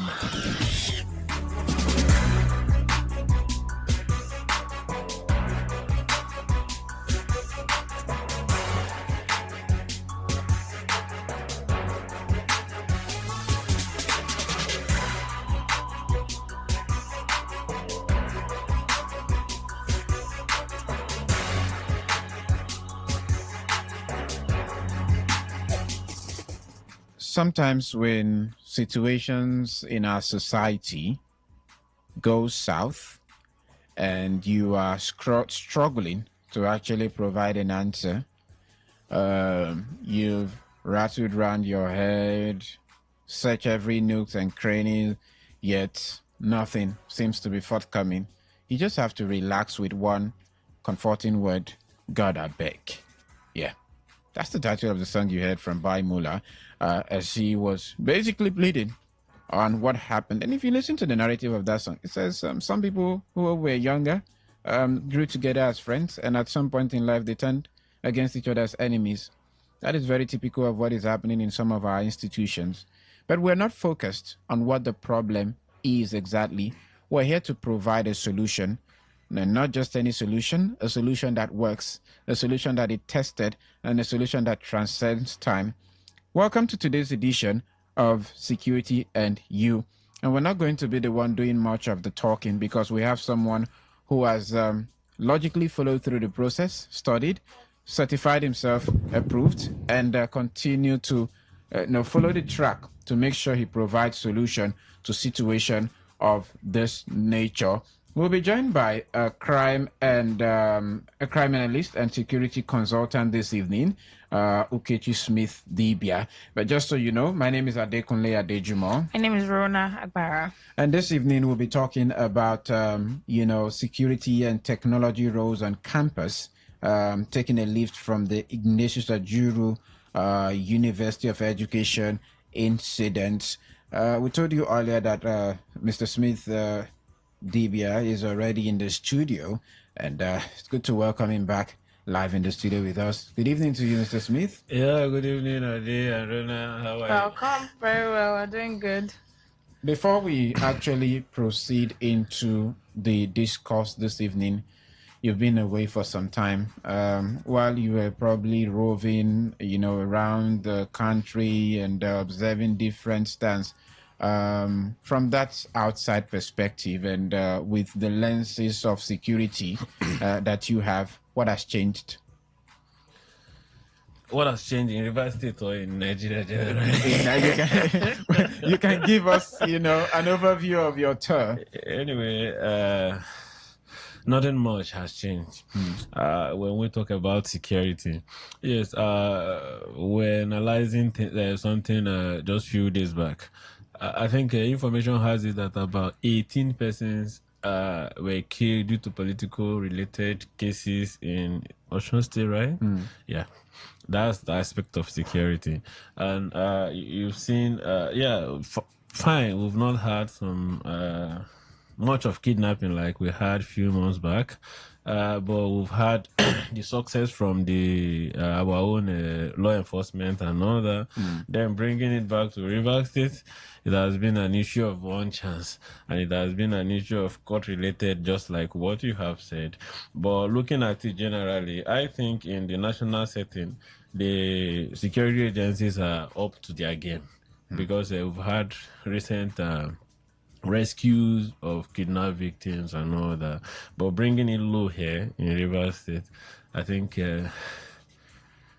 we are slowly deteriorating as regards security situation. If you'd rate it on a scale of 1 to 10, how many would you give it? In Rivers State or in Nigeria? In Rivers State now, the slowly that you mean. Maybe I just 1 to 10, I give like 4. Wow. That's not even half it's of way it. very low. Exactly. Now, Ukechi Smith, present you 3 schools. You dissect what has just happened in one of them. You have the Captain Elechi Amadi Polytechnic. You have the Rivers State University. You have the Ignatius Ajuru University of Education. Recently, the report stemming out of the Ignatius Ajuru University of Education is nothing to write home about. In the year 2024, there was an event of that nature. In 2023, there was. In 2025, we still had a repeat of the same. And here we are in big 2026, still talking about courtism. What exactly do you think is some of the root causes? Okay, fine. You just stated Captain Elechi Amadi, UST, and Ignatius Ajuru, and the arrow keep pointing towards Ignatius Ajuru. Now, let's look at it. I am of the school of thought that at every point in time you are fighting crime, it means that there is a failure before we get to that point of fighting. If the same student you have or the same youth you have in Captain Elechi Amadi, you have the same youth in Rivers State University, and you have the same youth in Ignatius Ajuru. But I think that according to the leadership experts, everything rises and falls in the leadership. Yeah, so the thing I need to do say is that the leadership of that particular Ignatius Ajuru University should need to up their game because we have the same set of youths in that team, Captain Richard Madi, and since 2023, just like what you stated in the figure, we've not had it much in Captain Richard Madi. If you analyze UST, I think that happened like 2024. We had incident where a student was killed, and with same 2024 we had incident. I think break of guest hostels and all of that. Yes, as accused from those who are coming from outside the community and all that. So after and immediately after that, the management of the university rose to the occasion, and I think we've not had anything coming from there. That's why I said leadership is what for the first, because issue of court related issues are not actually 100% a single solution. Yeah, but whatever happens, we have to talk about the leadership. So I think that the leadership will have to up their game. So this will no longer happen. You know why this happen most times is because I do not think that there is any student, anybody that wants to enter university just to enter court. Everybody that wants to enter university, every student that wants to enter university wants to enter to become a responsible citizen. You think so? Yeah. What about those that imported the courtism into the higher institution? They've been there from secondary school days. Yes, but then the motion and the motive wasn't just to enter the university to recruit more people. Okay. Yeah, it is to enter the university to get knowledge. And now, when you enter an environment where you think there is opportunity for crime to strive, whatever you're importing or whatever you're bringing in, you could actually begin to release it. Because if you take that same person, take them to private university, they also have those things they've imported, but they cannot release them there because the atmosphere there does not permit it. Yeah, does not permit that. So crime automatically happens when there is an opportunity. So that is why I said it has to do with the leadership. Yes. Can we really blame the leadership on the basis of lack of technical know-how or on the basis of being too relaxed? Because a lot of people have been whipping up statements and sentiment on the basis of, oh, there's just one man, and that's the vice chancellor, and they say, you know what, he's been sleeping on these responsibilities for far too long. Now, as someone who has been within the, architecture of security and its planning, what do you think is the lacuna that has been created here? Is it a situation of not knowing what to do or not having the appropriate advisory committee to tell him how to implement? Because I believe the school even has, room for CSOs and others who work with. So what exactly is the issue? Yeah, exactly what I want to say. I've read the reports from different corner, the SUG, all the reports. And I've not read that of the CSO.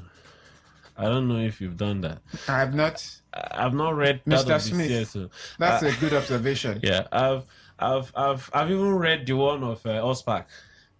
Yeah, I've read the one of OSPAC. And OSPAC happens to be more proactive than the police. Exactly. Unfortunately, yeah. It's a school community, and when I read that of OSPAC, kudos to them, no doubt. But looking at it, with using this security OSPACs are not even supposed to be in that kind of environment.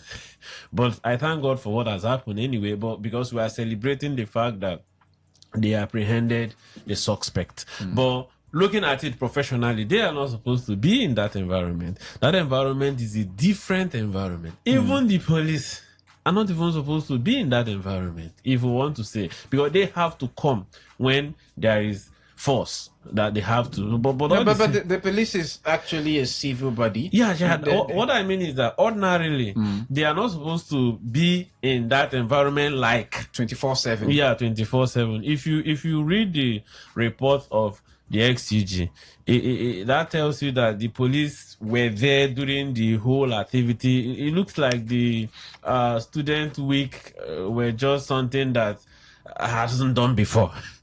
Like just an event that wants to, start that particular day. If not, but I know that for the police to be there from morning till whatever, trying to, provide peace and all of that, is because they have already, probably intelligence has gone to them that something wants to happen. That's why they're there. But we are looking at in a civil environment, in academic environment, they are not supposed to. We're supposed to have the school security that's supposed to do this. And also, from all the report, like I said, I've not had that of the CSO, and that's the person I personally would have loved to get the report, and because he is the man on ground, so he is supposed to tell us what has happened, how it has happened, the footages of those crimes and the veracity of each. Yeah, the footages of those crimes,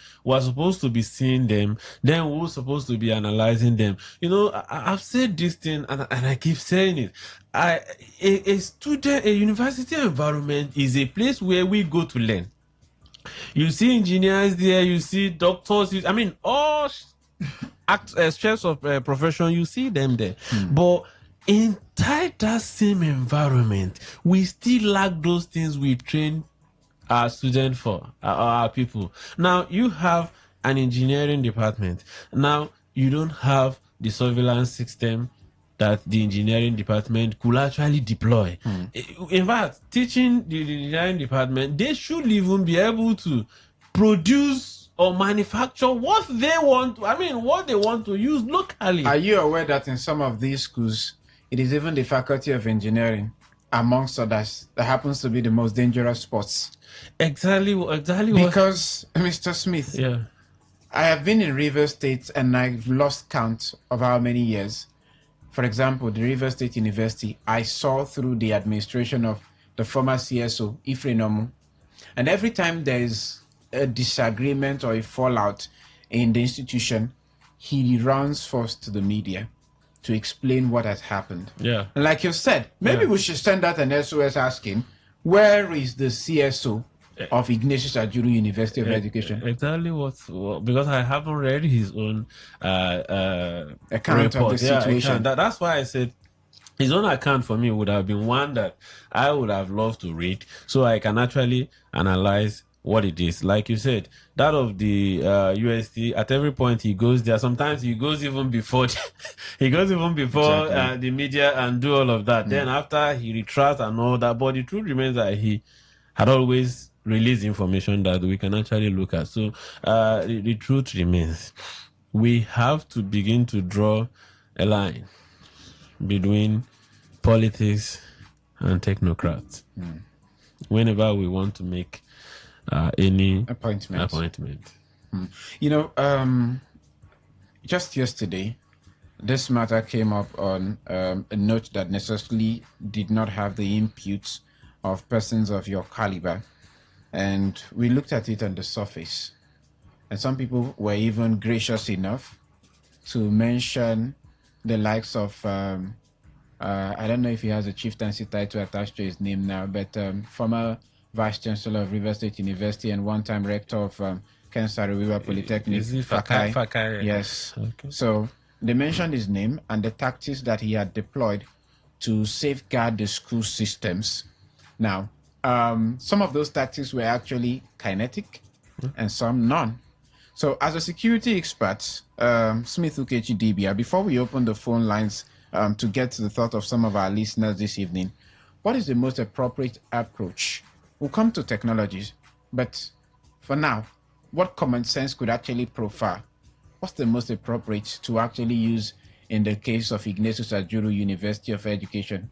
Yesterday, someone was actually, struck by a stray bullet, and we're not sure of what would happen after now, to even think about going to the lowest, or spark had to be the one to spark some plugs in the university to make some arrest and link an individual to the situation. I don't want to call his name because his name has he has a very serious link.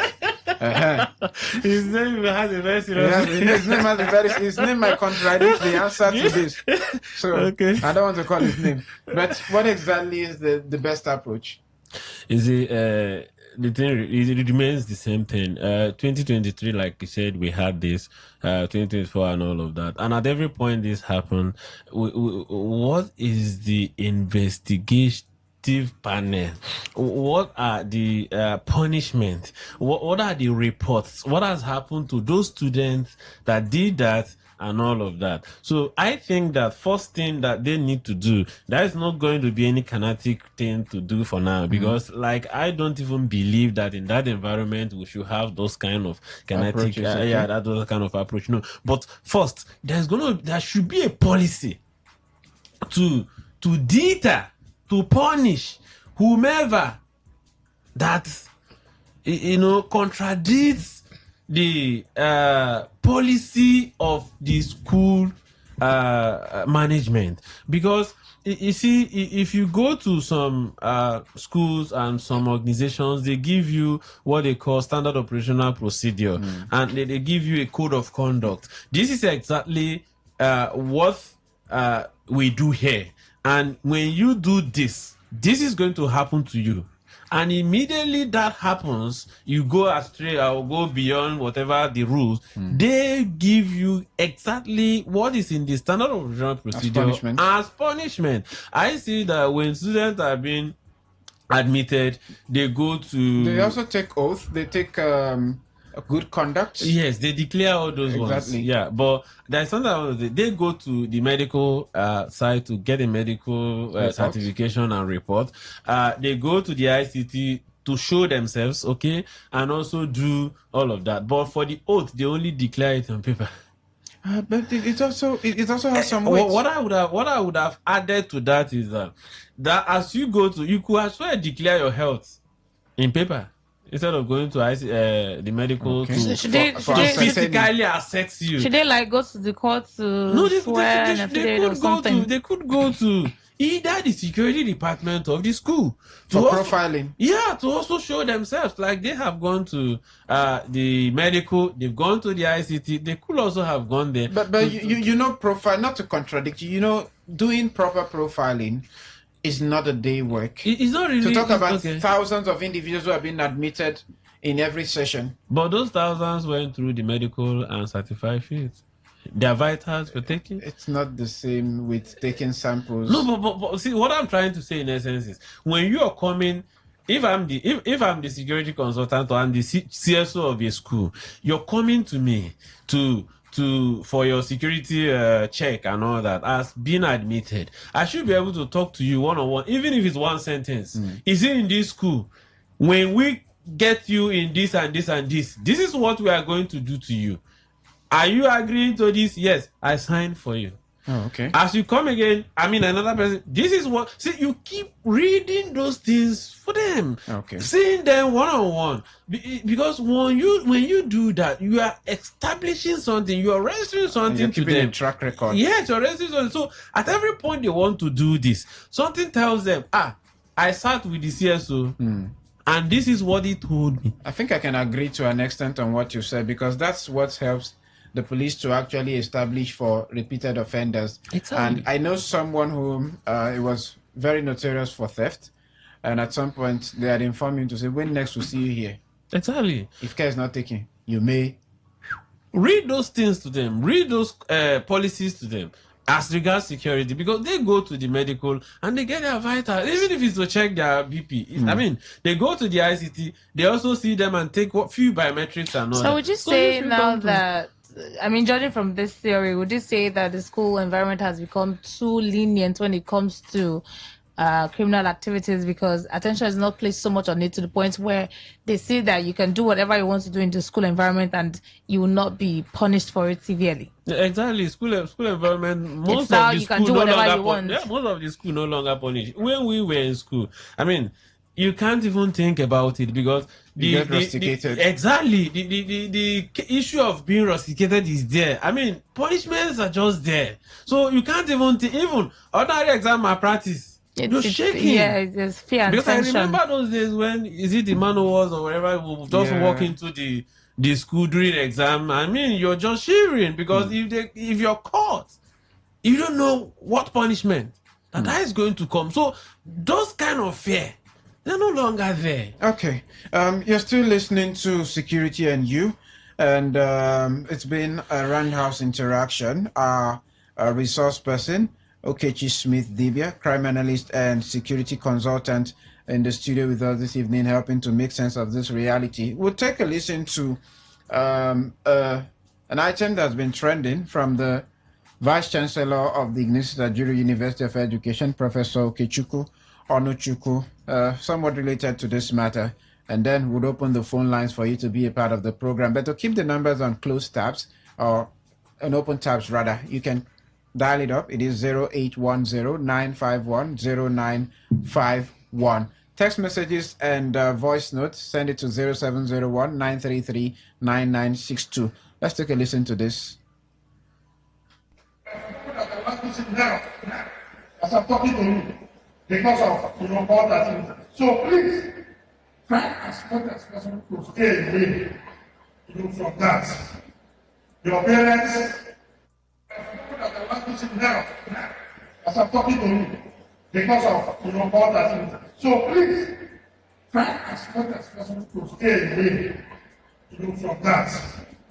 Your parents send you here primarily to study and pass well, not to join any cult. Please, we will not tolerate that. Catching the program and also hand you over to the secretary for prosecution. So please ensure that you don't join any cult. Number 4, what we can do as individuals is to form study group. Okay, he says a lot of people are languishing in hell. I hope that's quite a much religious statement that could serve as a deterrent to people who are nurturing such negative tendencies. It's time for us to get your thoughts on the program this evening. Security and You. You can also call in to make your contributions. Maybe you've identified some fault lines that we've not touched on, or you have better approaches to the situation. This is the time for you to lend your voice to the matter. You can call into the program this evening by dialing the number 0810-951-0951.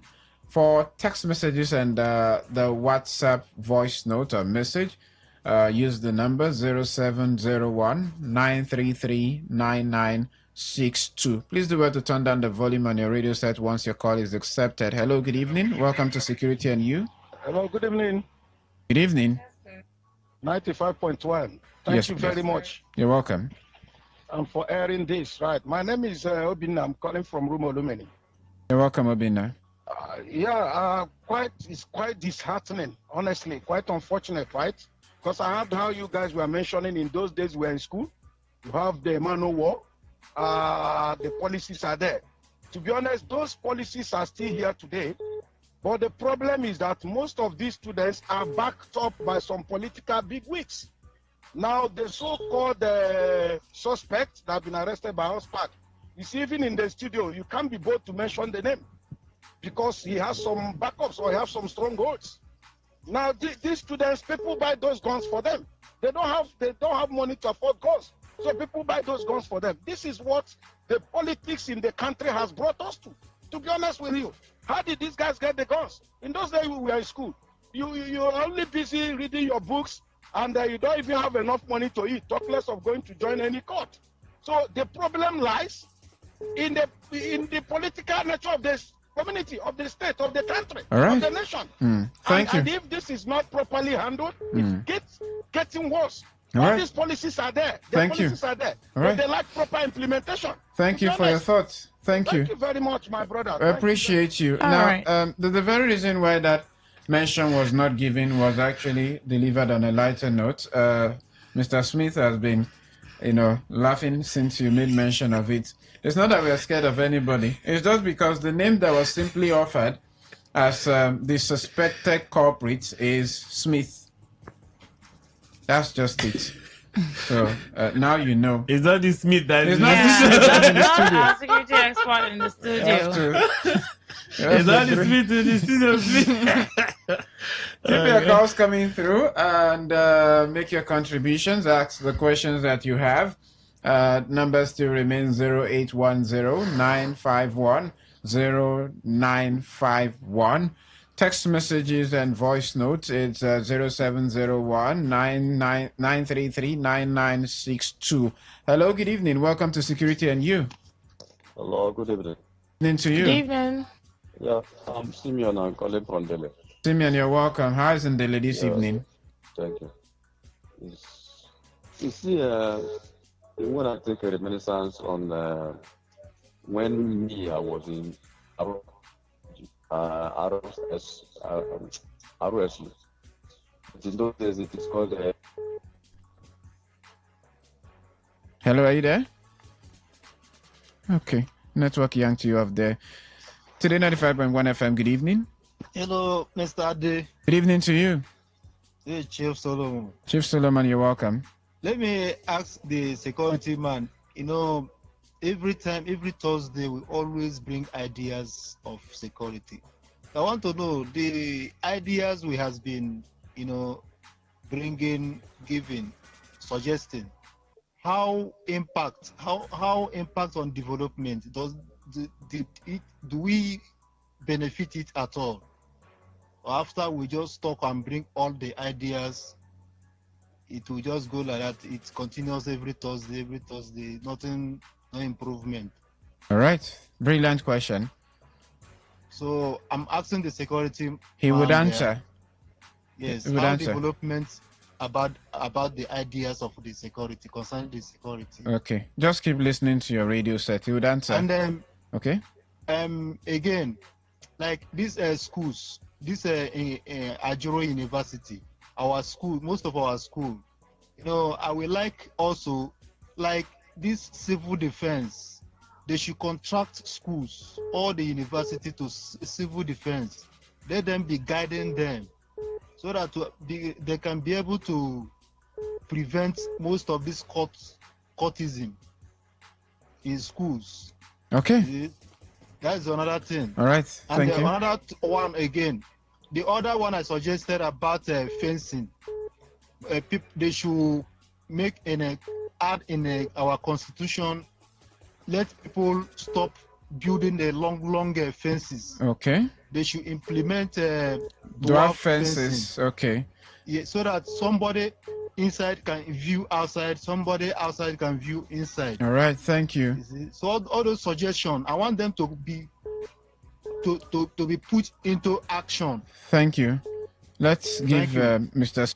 opportunity to actually attempt the question that you have raised, provide answer to it. Mr. Smith, you heard him.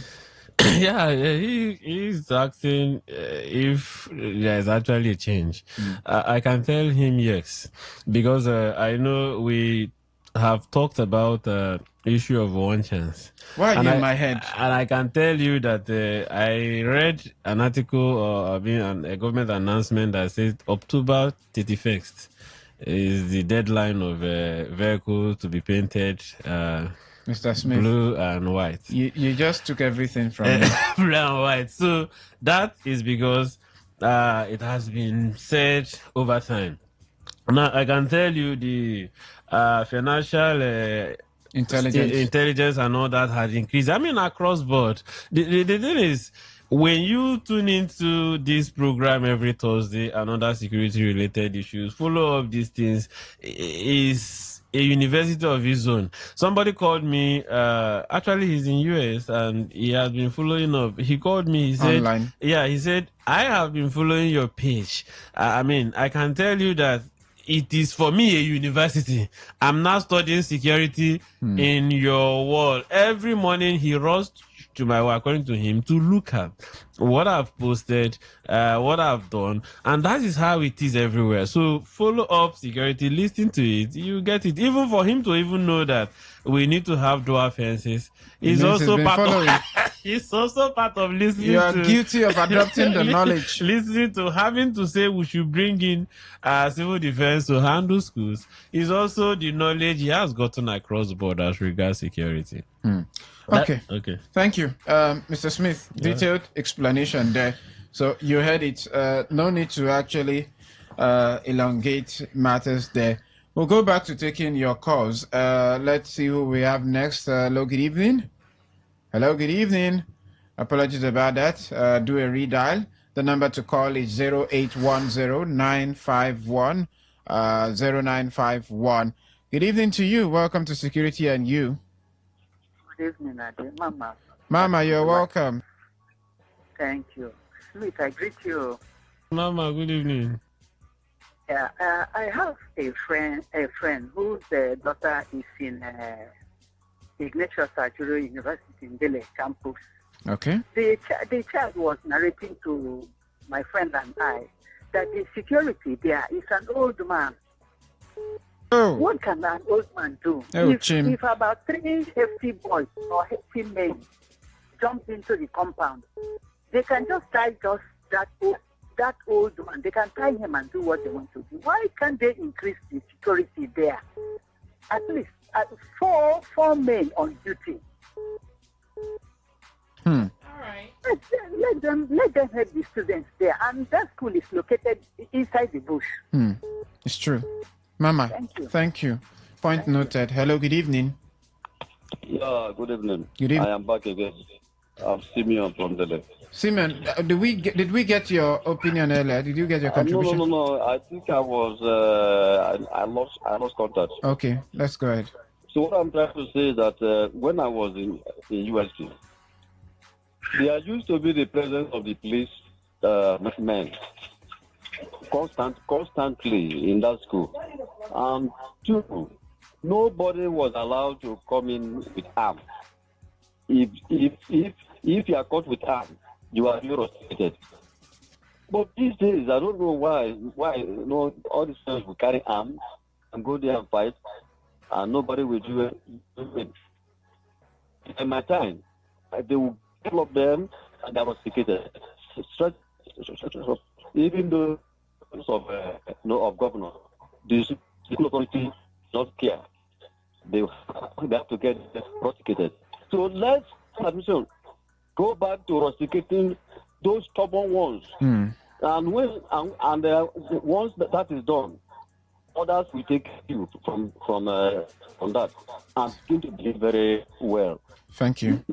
It's to me that I mean this is very, very lousy. They don't want to do what is being expected of them. Thank you for your very, thoughts. very stern with them and deal with them. All right. Because life is life. Life cannot be replaced. All right. Thank you. Once it's gone, it's gone. True. I think, Thank you so much for reconnecting. And we have to move on. We have just about 7 or 8 minutes to wrap up this particular conversation. There's a message here. Okay. You won't hear from the CS of Ignatius because they are busy looking for students that will dash them money at the gates, or they mark the face of the student for further harassment. Mr. Smith, let's go to the technological aspect of this. We will place a hold on the calls for now. And for you who is trying to connect, just bear with us. Let's hear from Mr. Smith. What can be done technologically wise to salvage the situation? You see, number one is that I have said across my fora, when you are a leader, it doesn't mean that you have every knowledge of everything. So you need to work with people, and being intentional to work with people. Also know that, you see, I said something one certain time. I said, I went to a vice chancellor's office, and very big, wide office. And I didn't even see a laptop. And we finished It happens to be a person that's close to me, and I said, "Sir, where is your laptop? It's always going to do with it that the secretary is doing all of that." And I said, "Okay, fine, no problem." But I have also been to a university also outside this country, and I mean, when you enter those places, you see them searching, studying, using their laptop, using their system. What are they doing? They are comparing their university to another university, tapping whatever they can get from that. I mean, every technological advancement and all that. But what do we do here? Fine. Number one, when we talk of surveillance system, I think that every university is supposed to have what we call command and control. Okay. As regards surveillance systems, because even when you bring 1,000 personnel, technology has gone. I mean, security has evolved to the extent that technology is giving us almost 100% to an extent. Now, fine, we should have command and control where you have strategically positioned surveillance system and also have people manning them. You go to these places, you see surveillance system either in the, not just Ajuro, almost all the, you see them in the vice chancellor's office, you see them in few of those heads, but and it's not always there. They are not strategically, no, Placed. even the ones that is in their office is just for their office. But okay. we're talking of like in university the school, in surveillance campuses. systems where, if as I'm talking to you, people are working there day and night. People are watching what is happening within the surroundings of the guest hostel, boys hostel, staff quarters, these quarters, by the gate, and all that with communication gadgets. Exactly. As such, they can radio anything. They can radio everything. Once the vehicle enters from the gate, someone is monitoring the vehicle, and they know exactly where the vehicle has gone to. Do you know that sometimes most of these people that perpetrate this enter and they get to a place where they want to, they park properly. If you have a proper surveillance system with a good command and control, even when they park, coming down to probably prepare themselves before they go for this attack, one of those systems probably must have detected, and you make a number and police comes in and pick them. That is number one. Now, I also think that the school management should also support anonymous reports. Anonymous reporting. It is one thing that also helps technology in coping this kind of crime, because when you have anonymous reporting, I'm in school, you are in school, we're there, we're classmates, we are friends. I know, I mean, most of the schools, as in most of the classmates, most of the people in the school, they know the bad boys. They know the bad boys. They know them. But what about the cases where the schools also serve as support system to some of these bad eggs? Exactly what we're saying, because these things happen because there's opportunity for it to happen. But when we're talking of technological solutions, when you have those kind of anonymous reporting where I can just sit with my phone and report a particular student, and you go and investigate that particular student, and we have this. We should also have intelligence gathering where people, you see, it is here that when, okay, fine, a person is arrested and maybe arms and ammunition reported, found with him and all that, the school is supposed to also pick those arms and ammunition and run a ballistic assessment on those arms and ammunition. Apart from just having those arms, we want to know how did the student get to these arms and ammunition, and these are things we need to do technologically. I have also said at every point our security agencies arrest few persons and they caught them with arms and ammunition, let them subject these arms and ammunition to ballistic analysis. In that case, we should know which agencies gave them these arms and ammunition. I have said, not every student that has entered university wants to be a cultist, but because there is a opportunity for them to strive, they become cultists at the end of the day. Well, let's hope that these messages do not just fall on deaf ears, and the appropriate authorities get around with them beyond advertising hell to anyone. Many thanks to you, Ukechi Smith-Dibia, crime analyst and security consultant. Thank you for speaking with us this evening. And that's the much you can carry on today's edition of Security and You. My name is Adekunle Adejumo. My name is Rona Agbara. The thrill comes up shortly. Absolutely. Stay with us.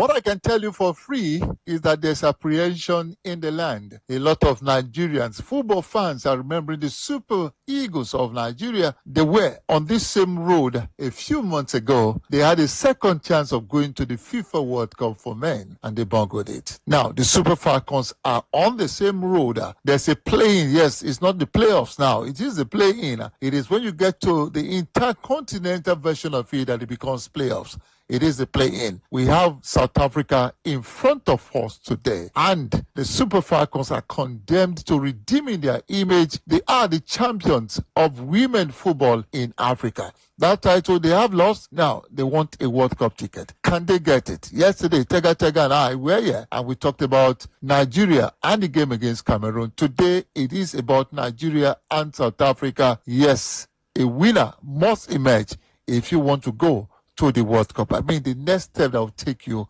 to the FIFA World Cup. My name is Godwin Enakna. D-Day is here. Tiger is back.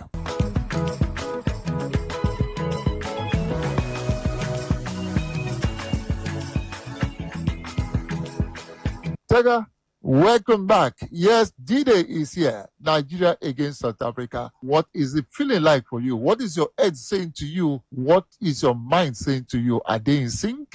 You're right. There is apprehension. Once again, I'm glad to be on here, but I'm not sure I want to be on the hot seat today. Even though the Super Falcons, I have put them on a hot seat, but there is apprehension, there is tension, because even prior to the tournament, when you look at the teams, player for player, the Super Falcons of Nigeria has a really good team. When you look at the pedigree of the players that are on the Super Falcons team, and you didn't expect them to struggle as much as they did throughout the tournament. So on paper, they should be the better team. But because of the results they've brought off so far and the performance that have not been convincing that they've brought off so far, it makes a lot of fans to be tense and apprehensive. And I'm one of those fans. So I'm praying for good, but my heart is still beating a little too fast. If you were Justin Madogo, the coach of the Super Falcons of Nigeria, the most vilified coach right now, I don't pity him at all. When you win, they will applaud you. And when you lose, you know how it is. Last time out, it was the man that took us to the final and, of course, he won the title. They described it as one of the best things to happen to Nigerian football. I do remember some person saying, you see, what a white man couldn't do, a black man that is even any less has done that. He went into this tournament, everyone believing that, look, this Super Falcons will make us proud. It looks like a better team than the one that went the last time out and what have you. Now, let's get to the Super Eagles of Nigeria. They had this same second chance. And like I said before, they did not take advantage, as it were. And I remember I also said, do players get into games and they don't want to win? What do you think about it? This plays in their heads, and this is also playing in my head. They remember while playing that we are the Super Falcons. The Super Eagles were here the last time out. They couldn't get to the World Cup proper. We are here now, and a lot of persons are looking forward to us doing better than what the Super Eagles did. This comes with pressure. This is my worry.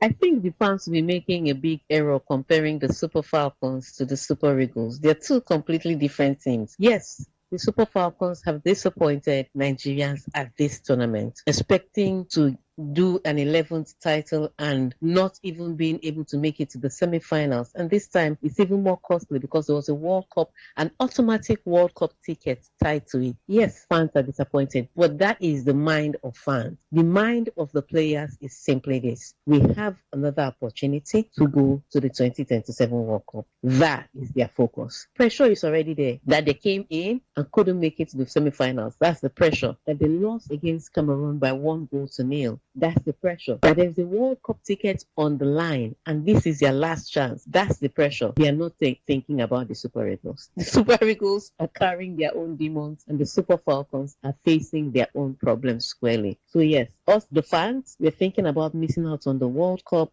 for the men. And are we about to miss out on the World Cup for the women? But for the Super Falcons, they're thinking about one thing. We missed out on the automatic qualification. We shouldn't miss out on this backdoor entry. That is what is on their mind. Pega, there's something that bothers me these girls, the entire team, even you and I, are under pressure. I want to believe that the psychologists in camp should be working on these girls. There is no margin of error at all. You just need to get it done. No mistakes at all. If you make any mistake, there's no third chance. You have a second chance. You won't get a third one. How will this be playing in the heads of the Super Falcons players? Look, I believe that they know exactly what to do. Like you said yesterday, at some point, I'm not sure they knew there was another route, which is why they were crying and they couldn't be consoled. But they now found out that there's another route for them to get to the 2027 World Cup, and they're ready to grasp it. Players are talking tough in the tournament, understanding that this is their last chance. And so everybody's going to perform the best. You know how it is when you think that you can get through and wiggle your way through, and then the reality of life hits you. You meet the deadline and you fail the deadline. And then you've been told you're given another opportunity. You put your best efforts inside. And so I look at what the girls are doing in camp. They had their first training on Tuesday. The urgency, the seriousness, it was a little different from what they've had over the tournament. So I believe that their mindset focused on getting that World Cup ticket, knowing that their opponents, South Africa, are equally desperate to make it through to the World Cup. South Africa really wants to go to the World Cup. They are equally desperate and they want to get there, and they're going to play intentional football too. So the Super Falcons understand the assignment. Hopefully they deliver today. That takes me to South Africa. Tega, this Bayana are not the Bayana that we used to know. They've not been imperious in this tournament, and no wonder they are in the same boat as the Super Falcons of Nigeria. What am I saying? They've not been very impressive. Is that a good omen for the Super Falcons of Nigeria? I remember after the South African team lost their quarterfinal match, I had one meme that I wanted to put out there. Then I reminded myself that we hadn't played yet. So you don't want to put out a meme and then your team doesn't go through. And that was the wisest decision I'd ever made. So I don't want to risk it. But yes, Bayana has not been the same Bayana we expected, but neither have the Super Falcons. So both of them are in exactly the same shoes. They came into the tournament highly rated. They've underperformed. And now they're both trying to get in through the back door. And so to put that in mind as the Super Falcons and say, because they're not in a good place, we are going to be able to beat them, that would be underestimating them or overestimating yourself, because South Africa has performed exactly the same way as the Super Falcons of Nigeria, below par. So I don't think one person should look at it as an advantage. South Africa may also be looking at the Super Falcons and say, you know what? They haven't been themselves. They haven't been the same defending champions team. So we too can take advantage of them. And then the Super Falcons become ripe for the picking. So I don't think South Africa's form should be in the mind of the Super Falcons. They should focus on elevating their game and getting the tickets, because they are exactly same. There's a story making the rounds that Justin Madugu might just be benching Chiamaka in Adioze. Do you think that would be a costly mistake, or she deserves to sit on the bench? I think it came from the fact that she's made a lot of mistakes. Like I said yesterday, against Cameroon, that goal that Super Falcons conceded was savable. And then if you remember the first match against Malawi, how she was culpable in all three goals. People have started to say, look, she's made a lot of mistakes. Can we try somebody else? And the coach now stepped up to say that he's considering, he didn't say he has made up his mind. He said he's considering changing goalkeepers. So maybe he wants to try somebody new now that they're in a new tournament. I don't think it is justified. I think if they put Chiamaka back in goal, she would outperform herself again, just like she did against Zambia after her mistakes against Malawi. She may do the same against South Africa. But it also takes me back to what South Africa did, where they benched Andile after several mistakes and brought in a new goalkeeper, and she's been perfect ever since they brought her in. So let's see how it pans out. Coach said he's considering it. He didn't say he's definitely changing. So let's wait to see what he does today. Tega, remind me of the monetary promises that were made to the Super Falcons of Nigeria before the game against Cameroon. I do remember that the last time we had this discussion, we did say that money does not move an athlete if you don't have it. You can only give what you have. I've said it before and I'm repeating it, that money does not motivate an athlete. What is important is for the athlete to trust you that when they win, they will definitely be compensated. I think that's what matters. Today, nobody goes into that dressing room to promise the players money. Let the players just know that there's so much at stake beyond monetary reward. Yeah, I've said it before. I absolutely hate that part where the administrators come in and promise money. And I think at this tournament, they were promised that for every goal they scored, they'd get $10,000. Now, if that were motivation enough, can you imagine the number of goals they should have scored against Cameroon? Because think about it. They've scored 9 goals. That's $900,000. I don't think it was goal difference. I think it was number of goals that was $10,000. So they scored 6 against Egypt, 1 against Zambia, and 2 against Malawi. They should be getting their dollars. And if that money were motivation enough, then they should have scored multiple goals against Cameroon just to increase the number of dollar in. I always think that athletes should understand the importance of the match or the competition to their own resume. I believe after the Super Falcons cried enough, you don't need to motivate them. They already know what they want to do. They want to be at the World Cup. And so going into their dressing room to promise them money doesn't make any sense. So yeah, you're right. They go in there understanding what they need to do and do the job. Stop promising these people money, especially for a sports commission that requires money to build and develop grassroots sports. Stop giving these athletes money or promising them money. And even if you do deliver the money, it's unnecessary because the athletes already have the motivation. Every athlete I know, every footballer I know wants to play at the World Cup. They want to play at the highest level.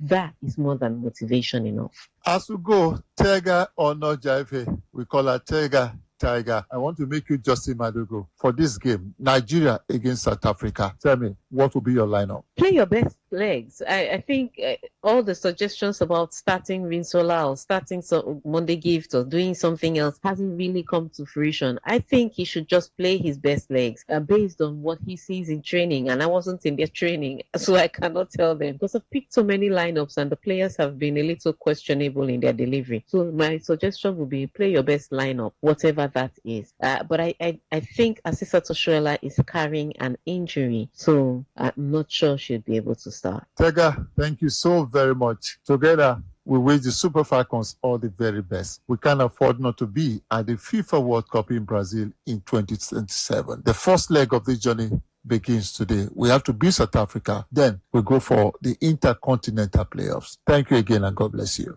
Thank you so much for having me. And hopefully we grab the first leg of the ticket. Super Eagles couldn't make it out of this round. Hopefully we make it out of this round.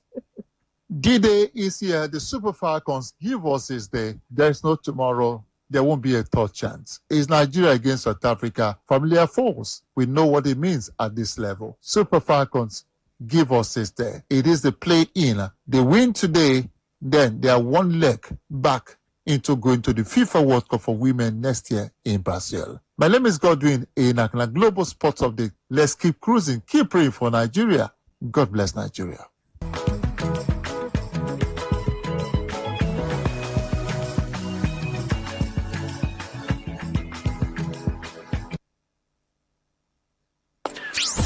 What if the internet had a voice? What if we knew exactly what you love to listen to? What if we understood your vibe? Your voice, your opinion. Today, 95.1 FM. Today, 95.1 FM. We are the voice of the people.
A lot of talk radio. 95.1 FM.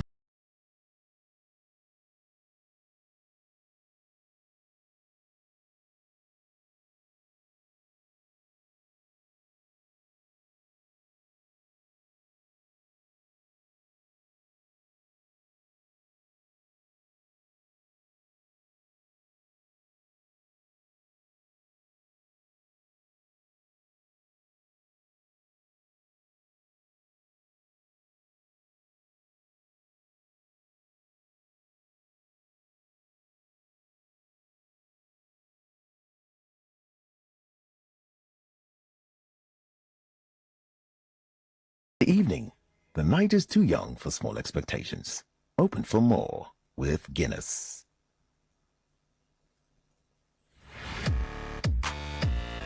Turn the dial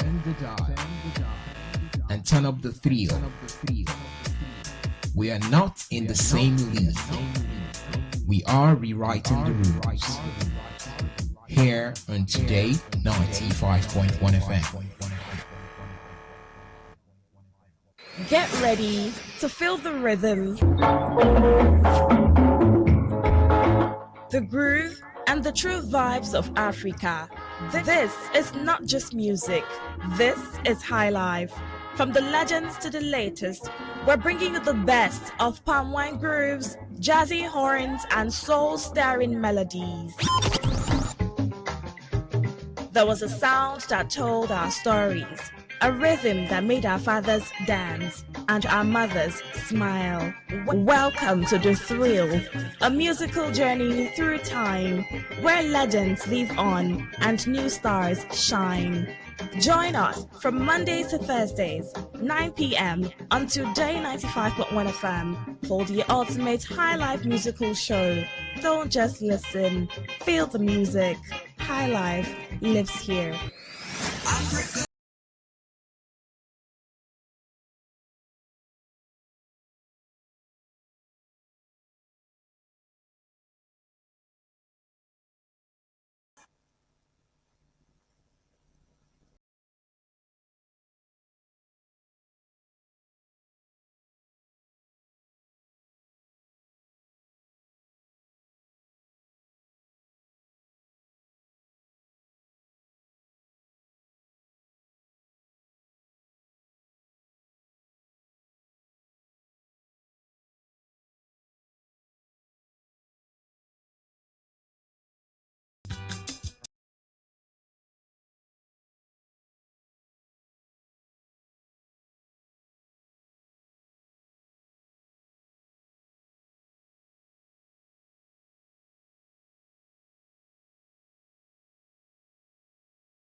Say no to the ordinary.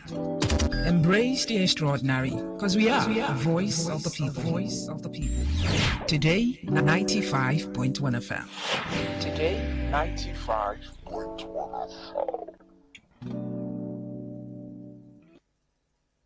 Let's go! Welcome to What's Popping. What's popping? Brand new whip, just hopping. With Desperados. What's Popping with Desperados. Hey folks, welcome to another exciting episode of What's Poppin' with Desperados, your favorite show with the hottest sounds, the freshest trends, the biggest conversations, and everything keeping the culture moving. You know, this is where music, entertainment, lifestyle, and pure good vibes come together. From the songs currently taking over the playlist, to the celebrity conversations making people pick sides, to the trends that somehow appear on your timeline and suddenly everyone is talking about them. I've got you covered. So, where are you right now? Are you still in the office? Are you driving home? Or perhaps, are you by the poolside? Yeah, no, that's quite random, yeah? Wherever you are right now, trust me, you are in the right place. And of course, if there's an ice-cold Desperados within reach, please indulge yourself. The music is ready, the gist is loaded, and the energy is absolutely on fire. The vibes absolutely unmatched. So crank up the volume of your stereo and get comfortable while we get into it. If you're ready, I'm definitely ready. When the night is young and the mood is right, an ice-cold Desperados is the only one way to keep the vibe alive. Bold flavor, big vibes, hot enough to ignite the night, and cool enough to keep it going. So grab a Desperados, turn the vibe on, and let the party begin. Desperados, beer with a Latin vibe. Enjoy responsibly. Not for sale to persons under the age of 18. What's Popping with Desperados, the tequila-flavored beer. Tequila-flavored beer. The Popping 7. It makes me feel good. I just want to get up and dance. I just want to dance. The Popping 7.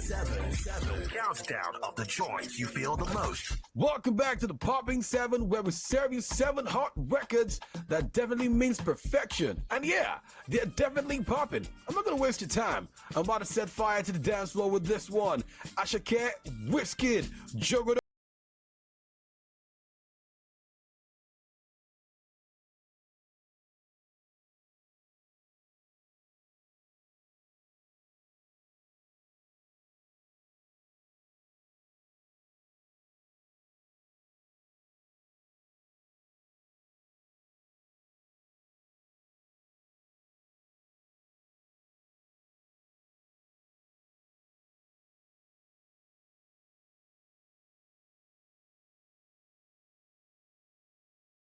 The big question by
Yo fam, the vibes definitely still popping on the Popping 7. Super excited to have Desperados riding side by side on the show tonight. This bold tequila flavored beer isn't here to play safe. It's all about breaking the rules, pushing limits, and hitting you with that refreshing taste and that spicy kick that just slaps differently. Desperados, more than just a beer, it's a whole lifestyle. So join me right now as we raise our glasses to the beer that's made to be different. Go Desperados, go! When the night is young and the mood is right, an ice cold Desperados is the only one way to keep the vibe alive. Bold flavor, big vibes, hot enough to ignite the night, and cool enough to keep it going. So grab a Desperados, turn the vibe on, and let the party begin. Desperados, beer with a Latin vibe. Enjoy responsibly. Not for sale to persons under the age of 18. What's popping with Desperados, the tequila-flavored beer. Tequila-flavored beer. The Popping 7. It makes me feel good. I just want to get up and dance. I just want to dance. The Popping 7. Countdown of the joints you feel the most. Welcome back, folks, to the Popping 7, and this one is a whirlwind that'll have you turn it up. Ira Star with Tornado. This one is catchy, it's energetic, and it's beautiful that moment when you're ready to stop taking the day seriously. Like this one right now, of course.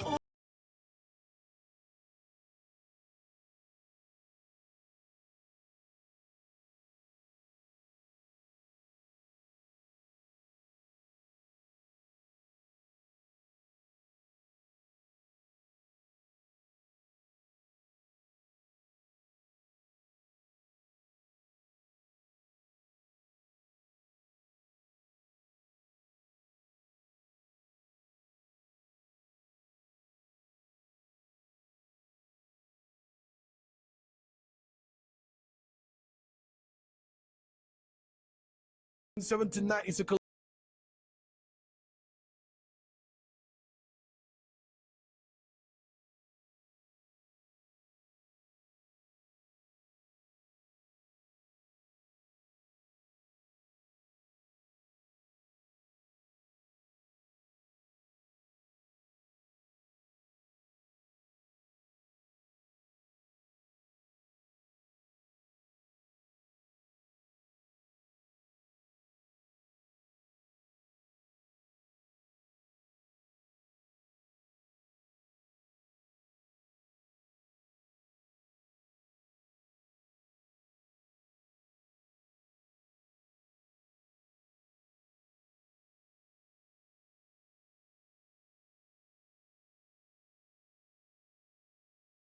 this week is the record that has been trending everywhere on social media. It's none other than Do You Love Me? Do You Want Me? Oh yeah, you know that one. Slick by Vic.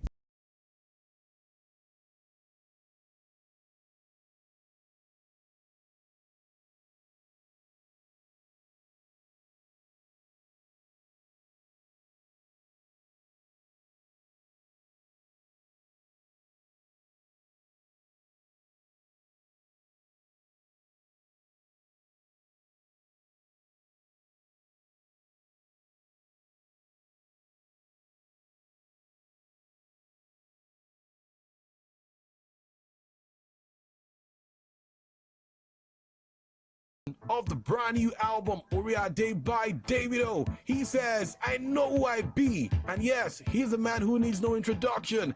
Davido wrapping it up tonight.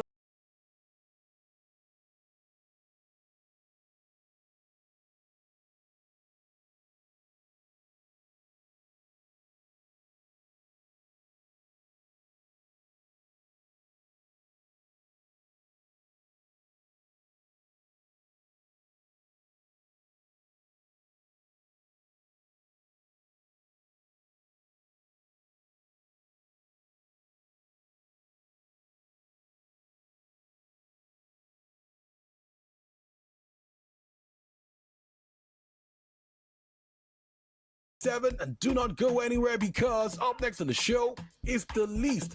And you know, that is where we serve you the gist. Yeah, I'm rhyming tight tonight. The List. Scoop about your favorites. This is where it's at. The List. Hey folks, welcome back to The Least. And you know, this is where we put one big conversation on the table and let everybody decide where they stand. And today we're talking about something that has become almost impossible to escape: the rise of the aura era. You heard me. You know that person. They walk into a room and somehow everybody notices. They don't necessarily talk the loudest. They don't necessarily dress the loudest. They just have a presence, just like Desperados beer. Click, click, you know, right? And social media has given that presence a name. It's called aura. Yeah, from footballers and musicians to influencers, actors, and everyday people, aura has become one of those internet expressions people use to describe confidence, charisma, and that almost impossible to explain ability to command attention. Someone can score an amazing goal and suddenly they're collecting aura points. Ronaldo, CR, oh yeah now. A celebrity walks into an event looking effortlessly cool. More aura. Someone delivers the perfect comeback. More aura. And yeah, there's that opposite. One awkward moment online and suddenly the internet is saying aura points deducted. Here's where the conversation gets interesting. Is aura something you naturally have? Be honest with yourself, oh. You can have a Desperados beer and maybe you'll have it. Who knows? Or can you actually create it? Some people believe it's confidence. Others say it is style. Some say it's about how you carry yourself, and the others think the internet has simply found another funny way of describing charisma. Either way, the aura conversation says a lot about how social media now turns ordinary moments into entertainment. A football celebration, a celebrity entrance, a funny interview, or maybe a random street moment. One clip goes viral and suddenly everyone has a scorecard, and honestly, the internet doesn't forget. One day, you're getting aura points, and the next day, you're fighting for your life in the comment section. Either way, that's why we love the show. Stick around, there's still more coming on What's Poppin' with Desperados. What's Popping with Desperados, the tequila flavored beer. Tequila flavored beer.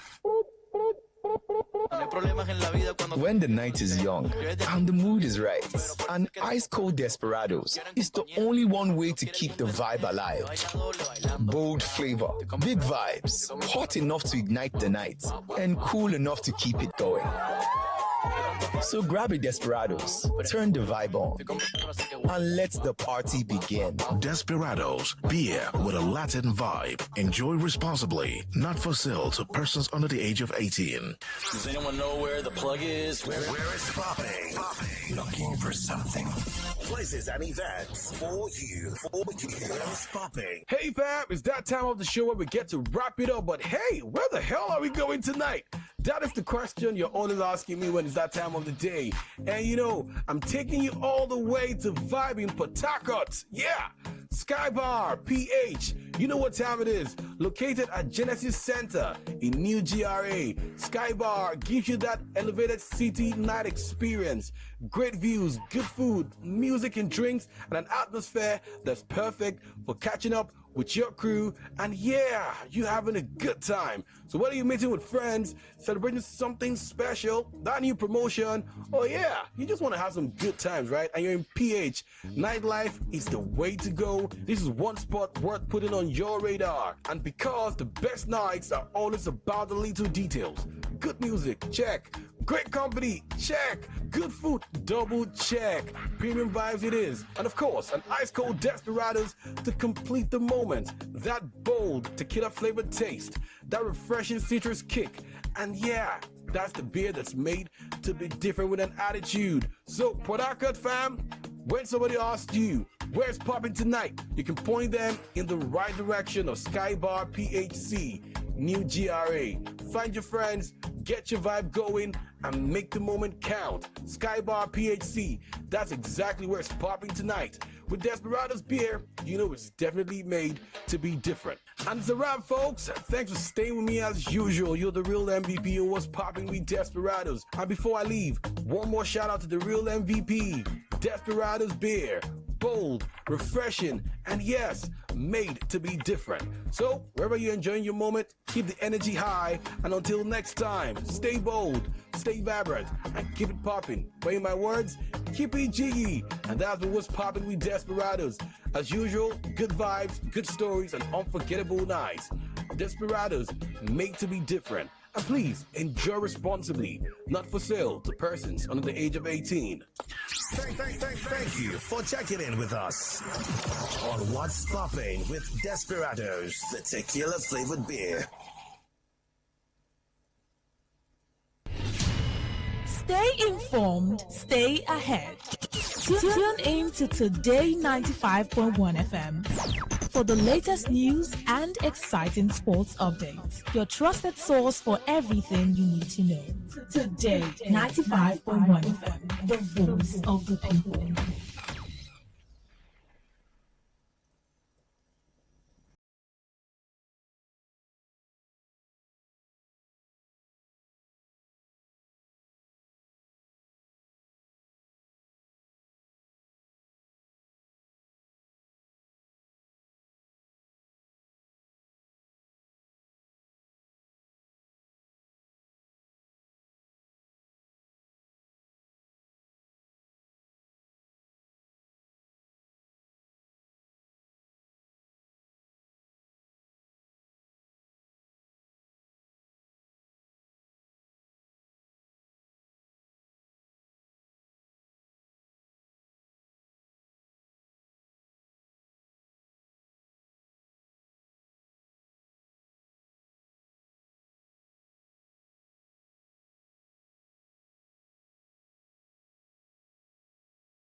All right, while we're enjoying that one, still remember that we have talk, to talk on the thrill.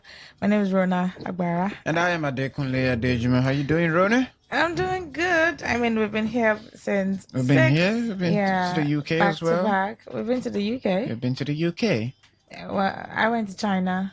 Are you going to China? Yeah. Did so, you? No. Rona, don't do that. I don't know how they get to do it. You know those. I can't even try. But I give it to you.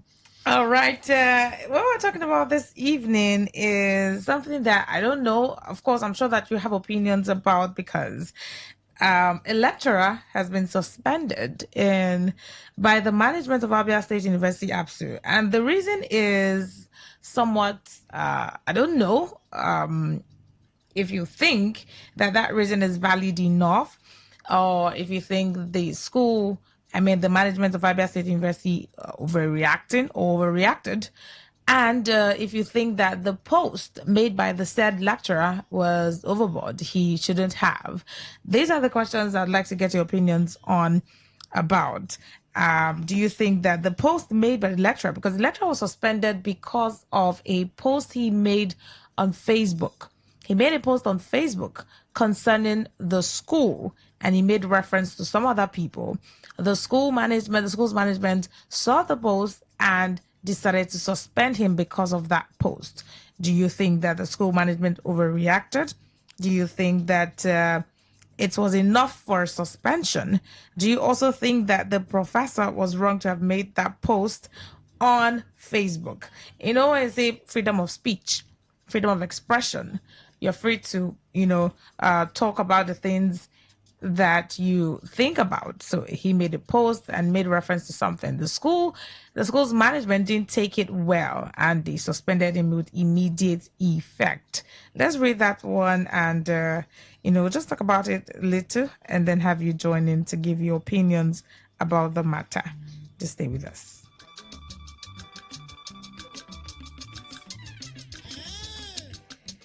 All right. Now, the management of Abia State University. Let's see this one now. The management of Abia State University, ABSU, has suspended a lecturer, Professor Nnamdi Nwaizi, of the Department of Economics, Faculty of Economics and Management Sciences with immediate effect. Why? Nwaizi had, through his Facebook page, alleged that some professors in the institution are earning less than 400,000 naira monthly. He also claimed that the cumulative earnings of some tricyclists, keke riders, are higher than what professors receive in Abia State University. He made a post on Facebook. Oh, we the lecturers or professors in this university, they don't earn up to 400,000 naira a month. And he said, the people who drive keke, they even earn more than lecturers. If you want to do the cumulative earnings, he made that post. The school management saw the post and decided to suspend him for saying that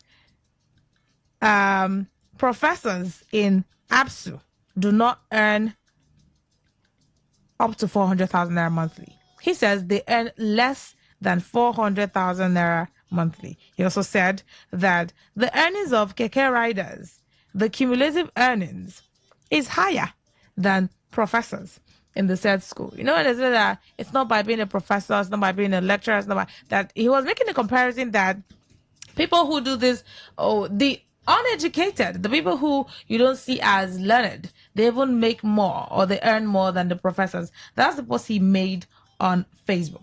Now, reacting to the development, the post he made, the management of Abia State University said the social media post made by the professor Nnamdi Nwaizi was inimical to the interest of the institution. The statement suspending the professor was signed by Chijioke Nwogu, the public relations officer, deputy registrar of the institution. According to Nwogu, an investigative panel has been constituted to examine the matter. In summary, do you think that the professor shouldn't have gone to make a post like that on Facebook, airing his mind? Do you think that the university's management overreacted to the said post? Do you think their reaction was too much? Also, was that enough reason to be suspended? I mean, making a post that, oh, we don't earn as much as people think we do, is that enough grounds to be suspended? It's almost like maybe you work at a place where you cannot talk about the payment pattern or the payment level. And so you just go on to post about it and say, oh, in this place where you work, they don't pay up to this, or people who hawk on the street or people who ride keke, they earn more than the people that you look up to as lecturers and professors. Is that enough reason for this said professor to be suspended? Do you think the school overreacted? You know, because sometimes this freedom of speech thing, it's very dicey. You would say, I'm free to express myself, but then you express yourself, you cannot guarantee the outcome or what will happen after expressing yourself. We have a type in Nigeria where there's freedom of speech, but there's no freedom after speech. Here's the thing. There's a particular lecturer, even in the University of Port Harcourt, Uniport, that has, drawn concerns to the fact that the amount they get paid is not worth it.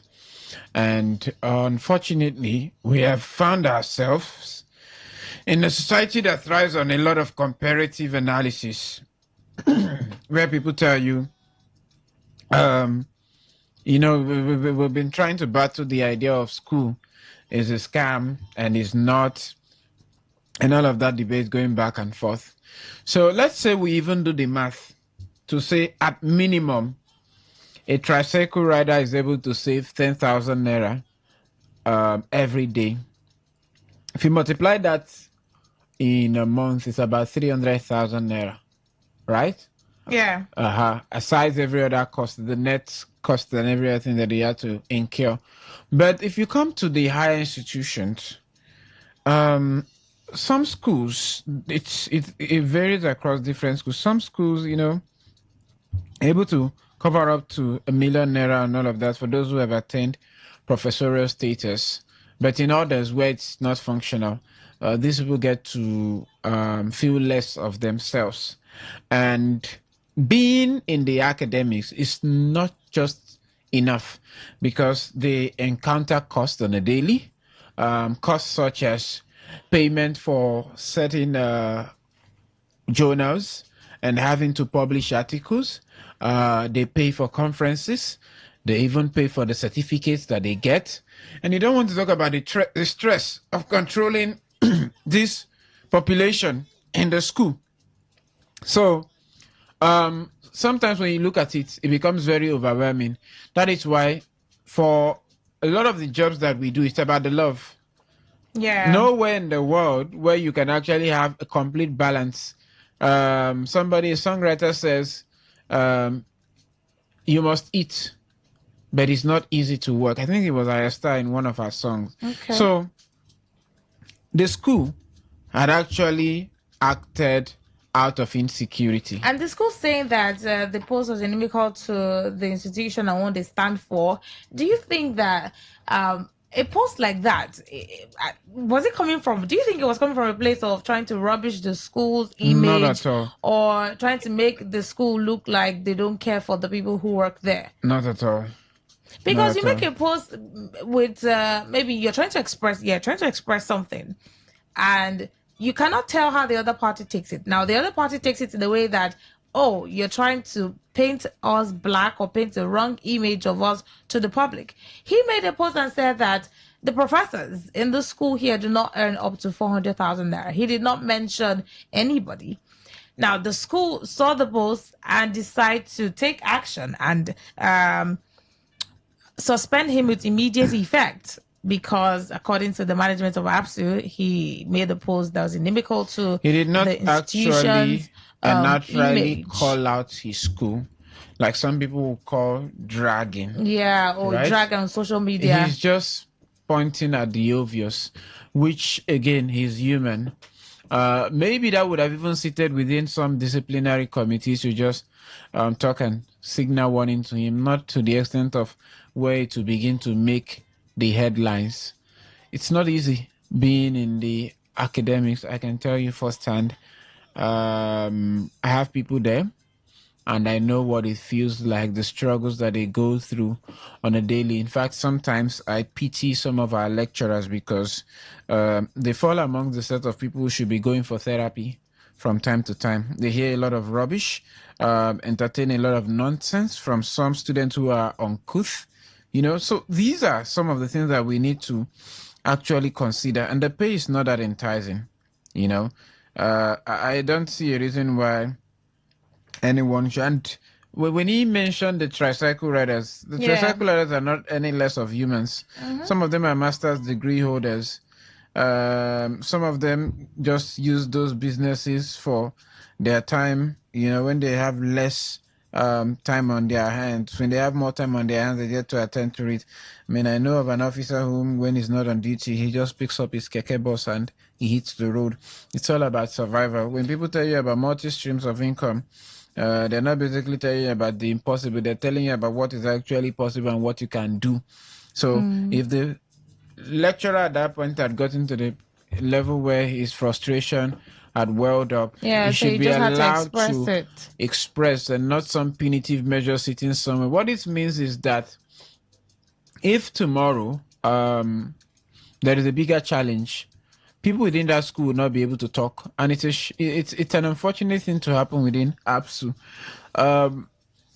Before now, that's why even when we're talking about security, some of the things that institutions and ivory towers should use in surviving and Yeah. being a classic example to the larger society should even be produced within them. Right? So what that means is you look at some of these lecturers, their research is not even sponsored. There is no money being made available from time to time to actually sponsor research that they embark on.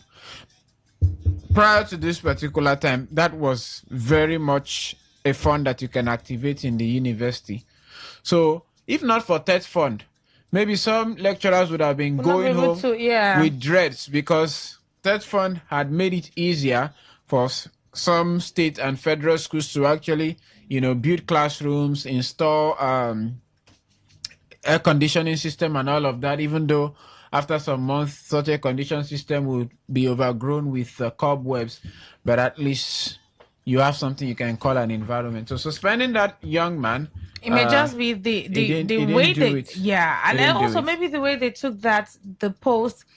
It could be that they took the post differently from how he meant it. It may be that he meant it in the way to just express himself, but then they took it out. They took it differently and reacted differently. Although they said that the investigation will go on, so they would maybe find out that okay, maybe it was a misunderstanding, or maybe it was a case of one party reading more meanings or in between the lines about a certain post. But then again, when they say freedom of speech, freedom after speech is not guaranteed.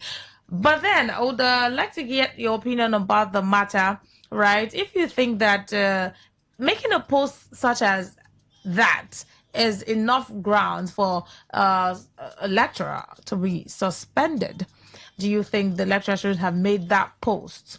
Do you think the school overreacted? What's your opinion about the school's management reaction to it? Because it's if you're working in a place and you make a post, maybe he didn't tag the school, he didn't mention the school, but then he said it in reference to okay, lecturers here do not earn up to 400,000 naira. Keke riders even earn more than lecturers. That was the post he made. Do you think that post was wrong? Why would he make a post like that and he works in that place? Why did he not wait till he was out of the school system? Maybe he wasn't lecturing there anymore before making a post like that. Still working there, making a post like that. Was he really coming from a place of tarnishing the school's image to the public? All of these questions, I'd like to get your opinions about what you think about this and that and the other. But that would be like 9:45. Open the phone lines to have you join in the conversation. See your calls coming in, but we'll just do a short, quick one, stop at the high life, and get back from that one and have you join the conversation.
Right, I'm sure that you've been following from the beginning. You see, listen, my sister, in this life, this Nigeria, somebody is not meant to say truth again. What the man said, he haven't said the truth of the matter. Yeah. But today, they want to suspend him.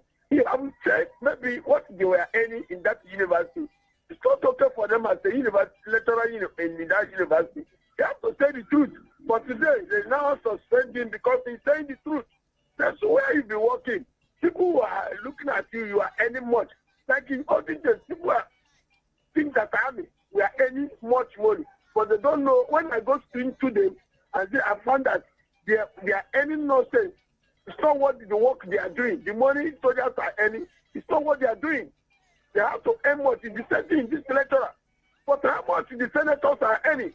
How much the House of Rep are earning? How much is the local government chairman are earning? Are you hearing me? Yes, I can hear you. Okay.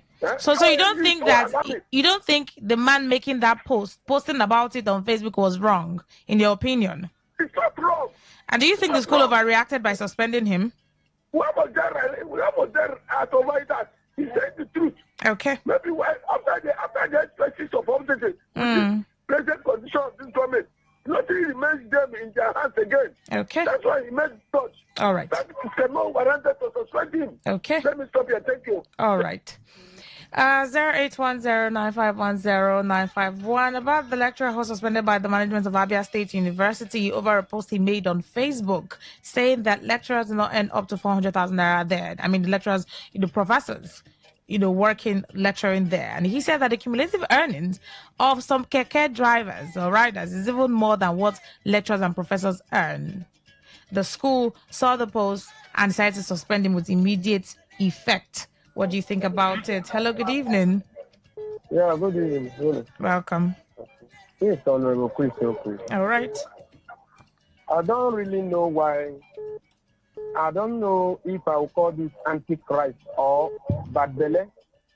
How is it that if I complain that in a right at EPC, government will get angry? We don't have freedom of speech. Yes, freedom of speech, but freedom after speech is the problem. How can it be problem now? Are we running a secret society? Somebody said, this is how much they are paying me. Is it a crime? We are not running a secret court. I don't know. I hope, let it not be mischievous makers who want to use it to tarnish the good work of Alert. Then you investigate those people that suspend this. How can you suspend me? Because I tell you the truth. This is how much they are paying me. All right. Now, wow. Okay. Let's take more calls and get more opinions. Hello, good evening. Hello. Good evening. Good evening. Yeah, my name is Everest. I'm calling from Cuba. All right, Everest. What do you think about this matter? The lecturer is 100% wrong. He's wrong? Okay. Yes. Why do you say so? They are wrong, right? Okay. Many of the things we are using in this country today was manufactured in one of the universities abroad. How many things Nigerian universities are produced, manufactured? How many? How many students they produce here in this country? What are they doing? What is the impact we are seeing? For example, Uniport, Delta Park, that their frontage road is bad completely. They have engineering department. The day they put that speed breaker, that I passed that they see them putting speed breaker. There's no lecturer. No student was among those who fixed that thing. It was ordinary workers that fixed that speed breaker. What do they produce? What do the university produce into this country? What do they manufacture into this country? Even that money they are paying him itself is overpaid because they are not producing. Which professor? Which I challenge every one of them. Let them come back to the street. Then we challenge them in one work. Practical. They come out. All right. The university. Okay. This country. All right. You are wrong. Okay. Thank you. Hello. Good evening. Good evening. Welcome. Good evening. Hey, Chief Solomon. All right. The man made a post. It's wrong to make a post, such a post, because if there must be an agreement or appointment letter or condition of service. So if you want the management to increase your salary, yeah, is something the lecturers, if we go on a meeting, on a management with the management, and sort it out. But let me ask, which state did this say happen? Abia. Okay, Abia State. So Yeah. I have a son. I have one of my sons schooling at Itru University. Okay. You're not telling me that they are now running into strike. Maybe, are you sure this is not what the controversy of the strike? No, it has not gotten into is- that. There's no report to tie to Yeah, that. to say that was connected to this one. Okay. Thank you. So the man should realize. Okay. He shouldn't make a such post. All right. Thank you. All right. 08109510951. What's your opinion about the school's reaction to the post made by the lecturer, the professor Namdi Nwaizi, about the earnings or the salary of lecturers or professors there? Do you think that making that post was wrong? The professor shouldn't have made a post like that, saying that he still works there. Right? Do you think the school overreacted? The management of the school decided to suspend him with immediate effect following the post that he made on Facebook. What's your opinion on that matter? Although they say that investigation will be carried out, maybe to find out the intention behind it, what led to it, what he must have thought before putting it out there, if he was trying to drag attention to it, if he was trying to, maybe the intention was not to tarnish the school's image, but for now he has been suspended with immediate effect. What's your opinion about it? Hello, good evening. Hello, good evening. Welcome. Yeah. The lecturer, my name is George. All right. From you. Okay. So the lecturer is not wrong. Why I'm saying the lecturer is not wrong? Because some people may say when they go to meeting, maybe it's been raised it in the meeting. No.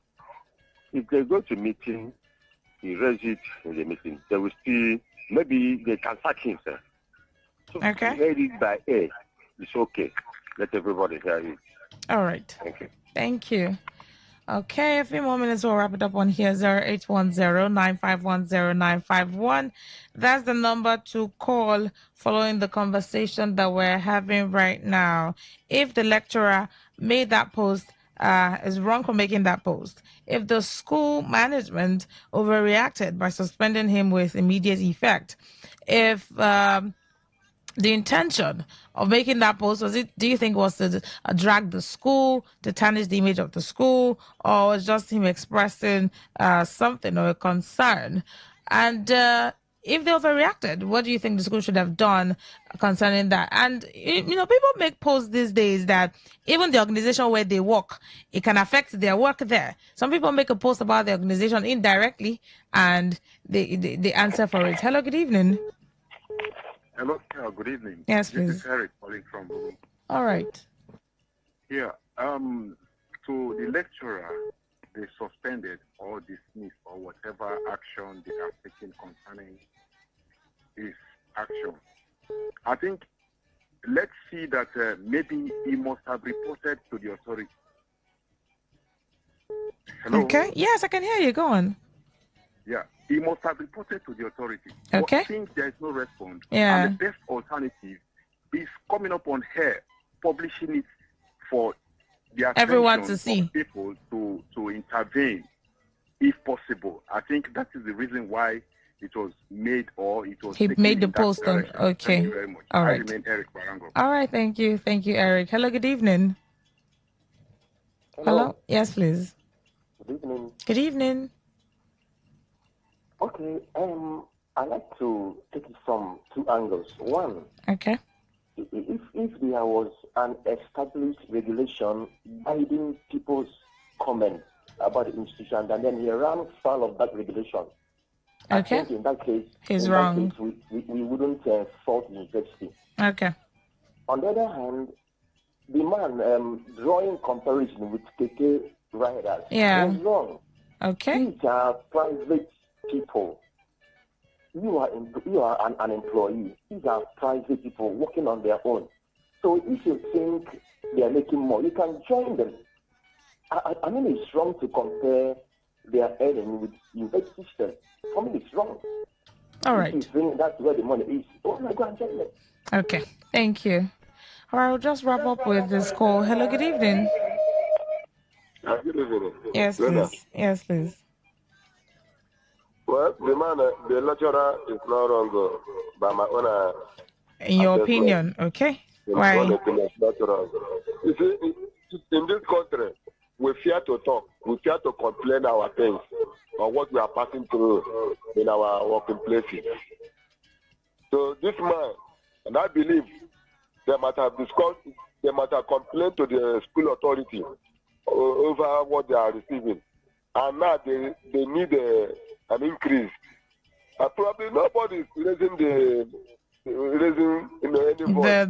Yeah. What is happening? It is this man now that has come up and said, no, I will not continue keeping silence. Let me tell the world what they are receiving. The man did not even do anything wrong by comparing his job with, Keke or whatever thing. No, he had not done anything wrong. So you think the school overreacted? I mean, the school authority. Do you think they overreacted by suspending him? They reacted by suspending him. Why should they suspend him? All right. Thank you. All right. I doubt that I'll be able to take more opinions or contributions about the matter, but maybe I'll just take this message. He should go and ask for forgiveness so make it no losing job final. Remember that lecturers are the ones who call election results, so they have not seen anything yet. And besides, why should he be looking at what keke drivers and rather than joining them on the road? In this century, you cannot also be dependent on one stream of income. He's not the only lecturer in Nigeria. He should apologize and continue working. If it's not okay, he can put up a resignation letter and find something else to do. That's from Jay from Ajib. Thank you all so much. Maybe I'll just do this final call. Hello, good evening. Yeah, good evening. Yes, please. All right. My dear, in every organization, there's what is called a okay. The man broke the rules. All right. It is not necessary that he comes out to. That is to tarnish the image of that school. If you know the cost of what he has done. If there are people that are having interest on that school all right, now, thank you. Yeah. So it's in your opinion, the intention was maybe to drag the school's reputation. Yes, exactly. All right. We'll just wrap up with this final message. A very good evening to you, Lady Rona. I hope I got the spelling of your name right. Yes, you did. It's Rona. Thank you. It's not as if the professor's post is far from being the reality in tertiary institutions. Is post salary not an integral part of the perennial ASU strikes? Or maybe he doesn't belong to the club of professors at APSU who have survival vent lines. Hence his lamentations. Besides, if his post is about anything to go by, suspending him is akin to cutting the nose to spite the already ugly face. Friday, although. Thank you all so much for your messages and your contributions. And Rona, where the word news comes up right after. Good evening.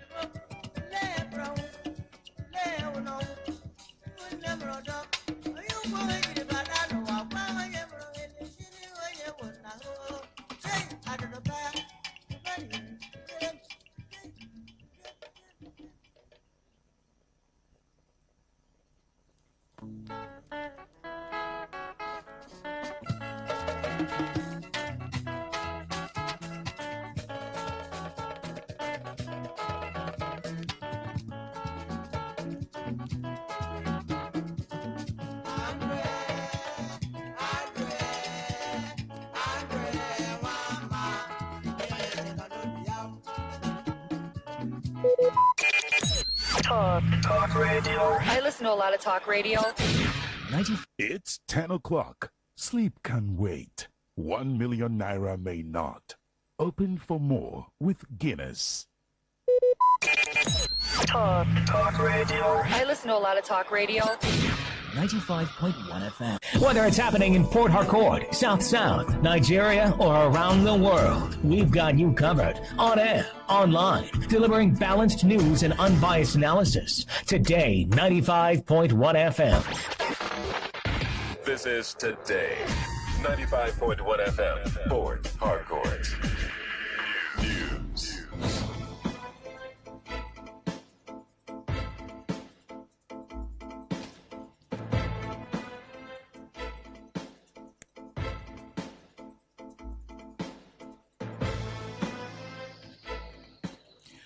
Good evening. This is the Word News on your Premium Talk Radio today, 95.1 FM Port Harcourt. I am Adekunle Adejumo. In the headlines, federal government launches nationwide distribution of renewed hope agricultural seeds. Rivers State government announces 25% salary increase for state tertiary institutions. On the foreign scene, Iran says Strait of Hormuz remains under its control. Now the details. The federal government has launched the nationwide distribution of Renewed Hope agricultural seeds to farmers across the country as part of effort to mitigate the effect of seed shortages and delayed rainfall.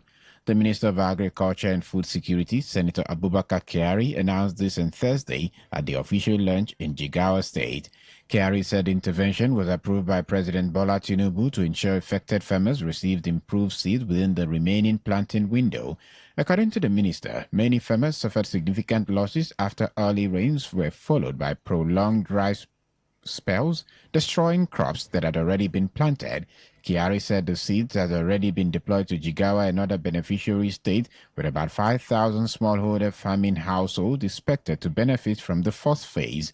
The minister further noted that all seeds being distributed were certified by the National Agricultural Seed Council to ensure quality and prevent the circulation of counterfeit seeds. He added that the intervention forms part of a broader strategy to strengthen Nigeria's seed system through variety registration, expanded laboratory capacity, and digital seed traceability. Meanwhile, the federal government has inaugurated the Advertising Offences Tribunal, which is in line with the Advertising Act of 2022. The Advertising Act of 2022 provides the establishment of the Advertising Offences Tribunal to checkmate unprofessional practices and misconduct in the industry. Speaking regarding the development, the chairman of the Advertising Practitioners Association, Port Harcourt chapter, Apache DK Bekwele, said the move will help check on professional practices in the marketing communication industry. Bekwele added that the tribunal will strengthen advertising regulations and ensure compliance on the part of practitioners and advertisers alike, as well as check bogus advertisement claims that could bring disrepute to the industry and the nation at large. DK Bekwele, who is also a lecturer in the Department of Marketing, University of Port Harcourt, called on political parties and their candidates to comply with regulations regarding political advertising, adding that exposing unapproved material without subjecting it to vetting is a violation of the Advertising Act. He added that ARCON will work with relevant security agencies to bring perpetrators to justice. The military has intensified operations against terrorists and armed criminal groups in Katsina and Zamfara State under Operation Clean Sweep 4, part of Operation Fasten Yama.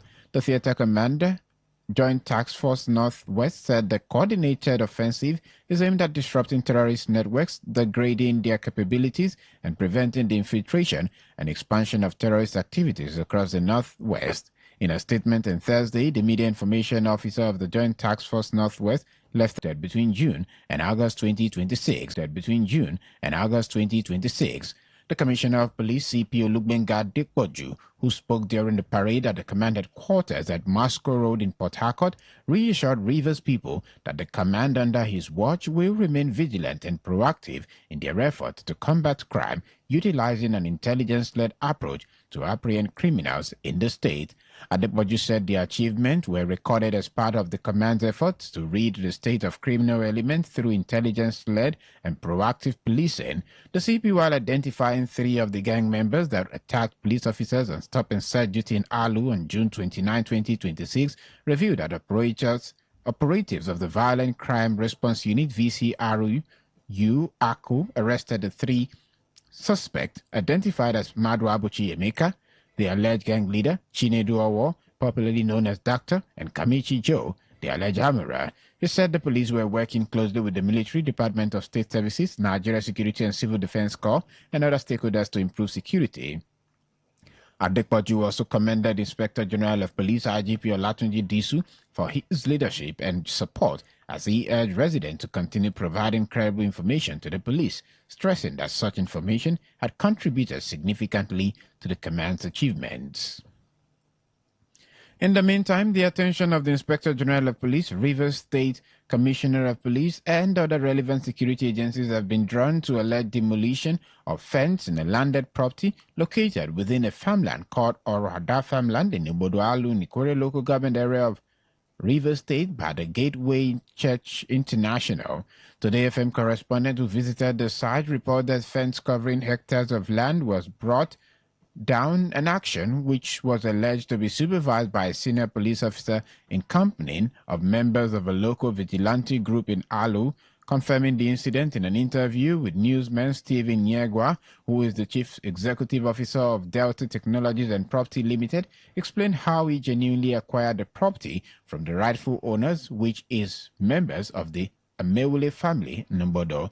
Yegwa expressed surprise that those who hired the police personnel and members of local vigilante saw them and when erecting the fence and never came forth to make their claims, only to allegedly hire thugs to demolish his property, just as he called for urgent intervention by security agencies to avert looming danger. My company legally acquired property from Amewule family. After the payment, committed a job here, and the job lasted for more than 3 months. Nobody came to interrupt us, but after the job, I was surprised. CSP Bello led some person by joined with the effort of Gateway on Sunday morning. When you know there is nobody at the site, came here to destroy all the fence that my company have labored. The fence they have took no less than 50 million. I want to use the opportunity to call the attention of Inspector General of Police and the AIG and the CP Rivers. I want to call all the security agents because there is nobody that does not have a monopoly of violence, but I decided to be a peaceful man, a law-abiding citizen. But I wonder why these people would deliberately, because they say that they have the power of IG, that they are from Yoruba.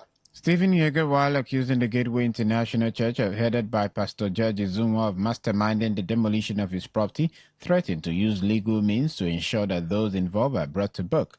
He also called for proper investigation by the security agencies to uncover the rightful owner of the said property and ensure that those who carried out the action and their sponsors are made to face the full wrath of the law. And I get to a church, Pastor Uzunwa, and people should not be hiding the name of God. I'm not serving Satan. Who I'm serving is God. You said you are claiming something that is not your own and you are calling God's name. You want people to know that, yes, you are the only one serving God because you call yourself a pastor. This land acquired by my company from Chief Green Amewule, be the honest man. And I'm calling the all parastatal to take quick action to prevent what is about to happen because they have been threatening me. My staff can no longer come to my property. They have been threatening that whosoever that they see my side will be arrested by illegal police. Reacting to the allegation on behalf of Gateway Church, HBD WOBD, while acknowledging that the action taken by the church was aimed at reclaiming their property which they acquired 15 years ago, accused suspected land grabbers of attempting to forcefully take over the church land. Now, when the land grabber came into invaded the remaining land, they also entered into the church land. But through the intervention of the local government chairman and all that, the land grabbers were doing. So all that the church did was to take possession of their land. The survey plan is there. For this particular estate, people came in to steal that part of the church land. And we told them to leave there. That is what they did, was to reclaim their property. Because to fence the property, they put down part of our fence. And then that's the perimeter fence. And then rebuild the and then now try to partition the land into two. So all that Gateway also remove the partition. All so it's not driving anybody's land. This is our land for the more than 15 years. Okay. The legal documents are there to prove. Further investigation by Today FM correspondent revealed that the Rivers State High Court, presided over by Justice Sika Priok, who in a judgment few years ago awarded the property to members of Amewule family, Numbodo village in Alu community. You're listening to the Word News on Today 95.1 FM, Voice of the People. After the break, more news and foreign stories. Do stay tuned. Every day, every hour, when the big stories break, depend on our 24-hour news team to bring you the latest. Today, 95.1 FM. And now to the rest of the news. Rivers State Government has announced a 25% salary increase to all state-owned tertiary institutions.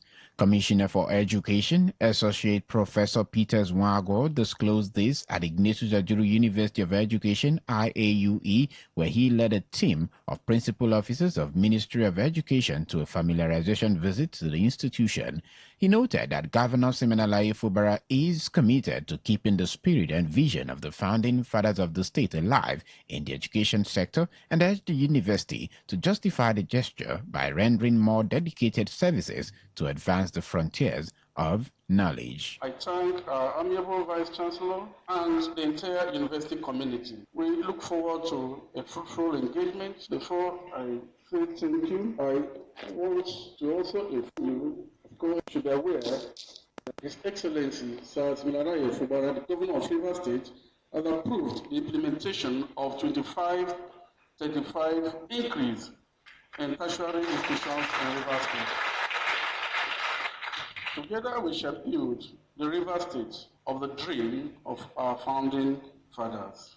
The state education boss, while commending the management of IAUE for living up to societal expectations at the university, reiterated the need to embrace modern technological tools to enhance functional education where research, innovation, and digital learning is practicable throughout the world. Quality teaching and research, adequate infrastructures, committed staff, innovation, prudent financial management, and a strong link to industries and society. I therefore urge this university to keep with faith, with quality, accountability, and measurable outcome. Every naira invested in education must return to our people as improved learning, stronger research, and employable graduates. In his remarks, Acting Vice-Chancellor of IAUE, Professor Okechukwu Onuchukwu, observed the poor state of infrastructural facilities in the school and appealed to the commissioner to brief the governor on the issue, including fencing, as well as the bad shape of the road leading to the school. We are pleading that we should try as much as possible to help us, that bit. And as you're coming, I'm sure you had some, traffic problems because of the nature of the road. The road is completely gone. So some of us, as we are going, have to pass through Chinda, and Chinda is also getting very bad. And that is a major road leading to the university here. So, Honorable Commissioner, I want you to, tell His Excellency to come to our aid so that we can easily pass to our place. Today, FM Magnus Mwawa reports that a huge number of management staff of the institution turned up to receive the commissioner and his entourage. A leadership expert and chief executive director of the Institute for Research, Leadership and Capacity Development, Professor George Ahunaya, has expressed concern over the possibility of a free and fair 2027 general election, citing the political tension and recent developments in Osun State. Professor Ahunaya, in an interview with Today FM Olawale Sanusi, said the reported arrest of some chieftains of the Accord Party, alleged brutalization and intimidation of party supporters, as well as other political developments in the state, could have serious implications for the conduct of the 2027 elections. He also cited an alleged statement by a member of the National Assembly from the ruling party threatening Accord Party members with death alongside the reported freezing of the Osun State government bank accounts. The leadership expert said the development provided an indication of what could potentially unfold during the 2027 general elections if urgent steps were not taken to protect democratic values and political participation. He criticized what he described as the anti-democratic disposition of the ruling party, warning that continued political tension, intimidation, and restrictions could weaken Nigeria's democratic institutions. The ruling party is anti-democratic in their actions and dispositions. Democracy, there shouldn't involve tension. The ruling party kind of gargle, tightening and reducing democracy, in Nigeria. Moved by the Obiakpor Legislative Council would destabilize them in the area of their business where they have already been known by their customers. The roadside traders, while referencing their kind of business, emphasize on the need to allow them sample their goods where people can easily have access to it. They pleaded with the authorities to reconsider their plan to avoid creating more hardship to the people. Some roadside traders who also spoke on the issue while complaining of harassment faced in the hands of task force are equally decrying of the lack of funds to rent shops. Affording of the rent is going to be difficult because rent can be that 200 or 150. Meanwhile, what we are selling again is not going to be up to that. For us to be able to afford the rent and also feed. It will not be possible because not everybody where they sell for road get money to rent shop. Everybody fit afford go rent a shop because in shop where you want go ask now, then go tell you how much where you go pay. Now make you dey stay anywhere where you see you attach to them manage. Rain fall, we no say with that side, rain go fall, rain go hit us, sun shine. That's cause the weather us up and down. So now here we dey manage with our family.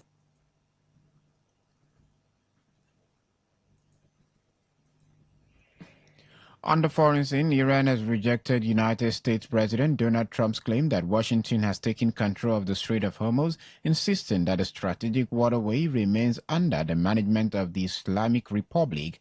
The head of Iran's paramilitary Basil forces, Hussein Taib, said on Thursday that the strait remains under Iranian control, noting that the country continues to operate in complete security. His comment came a day after President Trump claimed on his Truth Social platform that the United States had taken total control over the Strait of Hormuz. Iran's Foreign Minister Abbas Araghchi, meanwhile, accused Washington of making miscalculations because of intelligence failure, including over the Strait of Hormuz. In the meantime, Iran and Oman are reportedly holding talks on establishing a new route through the strait, although negotiations are yet to be concluded. To end the news, here's a summary of the major stories. The federal government has launched a nationwide distribution of Renewed Hope agricultural seeds. We told you that the Rivers State government has announced a 25% salary increase for state tertiary institutions. On the foreign scene, you also heard that Iran has rejected President Donald Trump's claim that Washington has taken control of the Strait of Hormuz, insisting that a strategic waterway remains under the management of the Islamic Republic. And that was the news as edited by Soseo Nabu. For comments and inquiries, please call 0818-389-2850 or send your emails to news@todayfmlive.com. You can read our stories on www.todayfmlive.com, Facebook Today 95.1 FM, Instagram Today FM 951, and on X Today FM 951. You can also join our YouTube live at Today 95.1 FM. I am Adekunle Adejumo. Good evening and thank you for listening. Today's news, today's entertainment, today's sports, today's issues. Today on Today 95.1 FM, Port Harcourt. Talk radio. I listen to a lot of talk radio. 95.1 FM.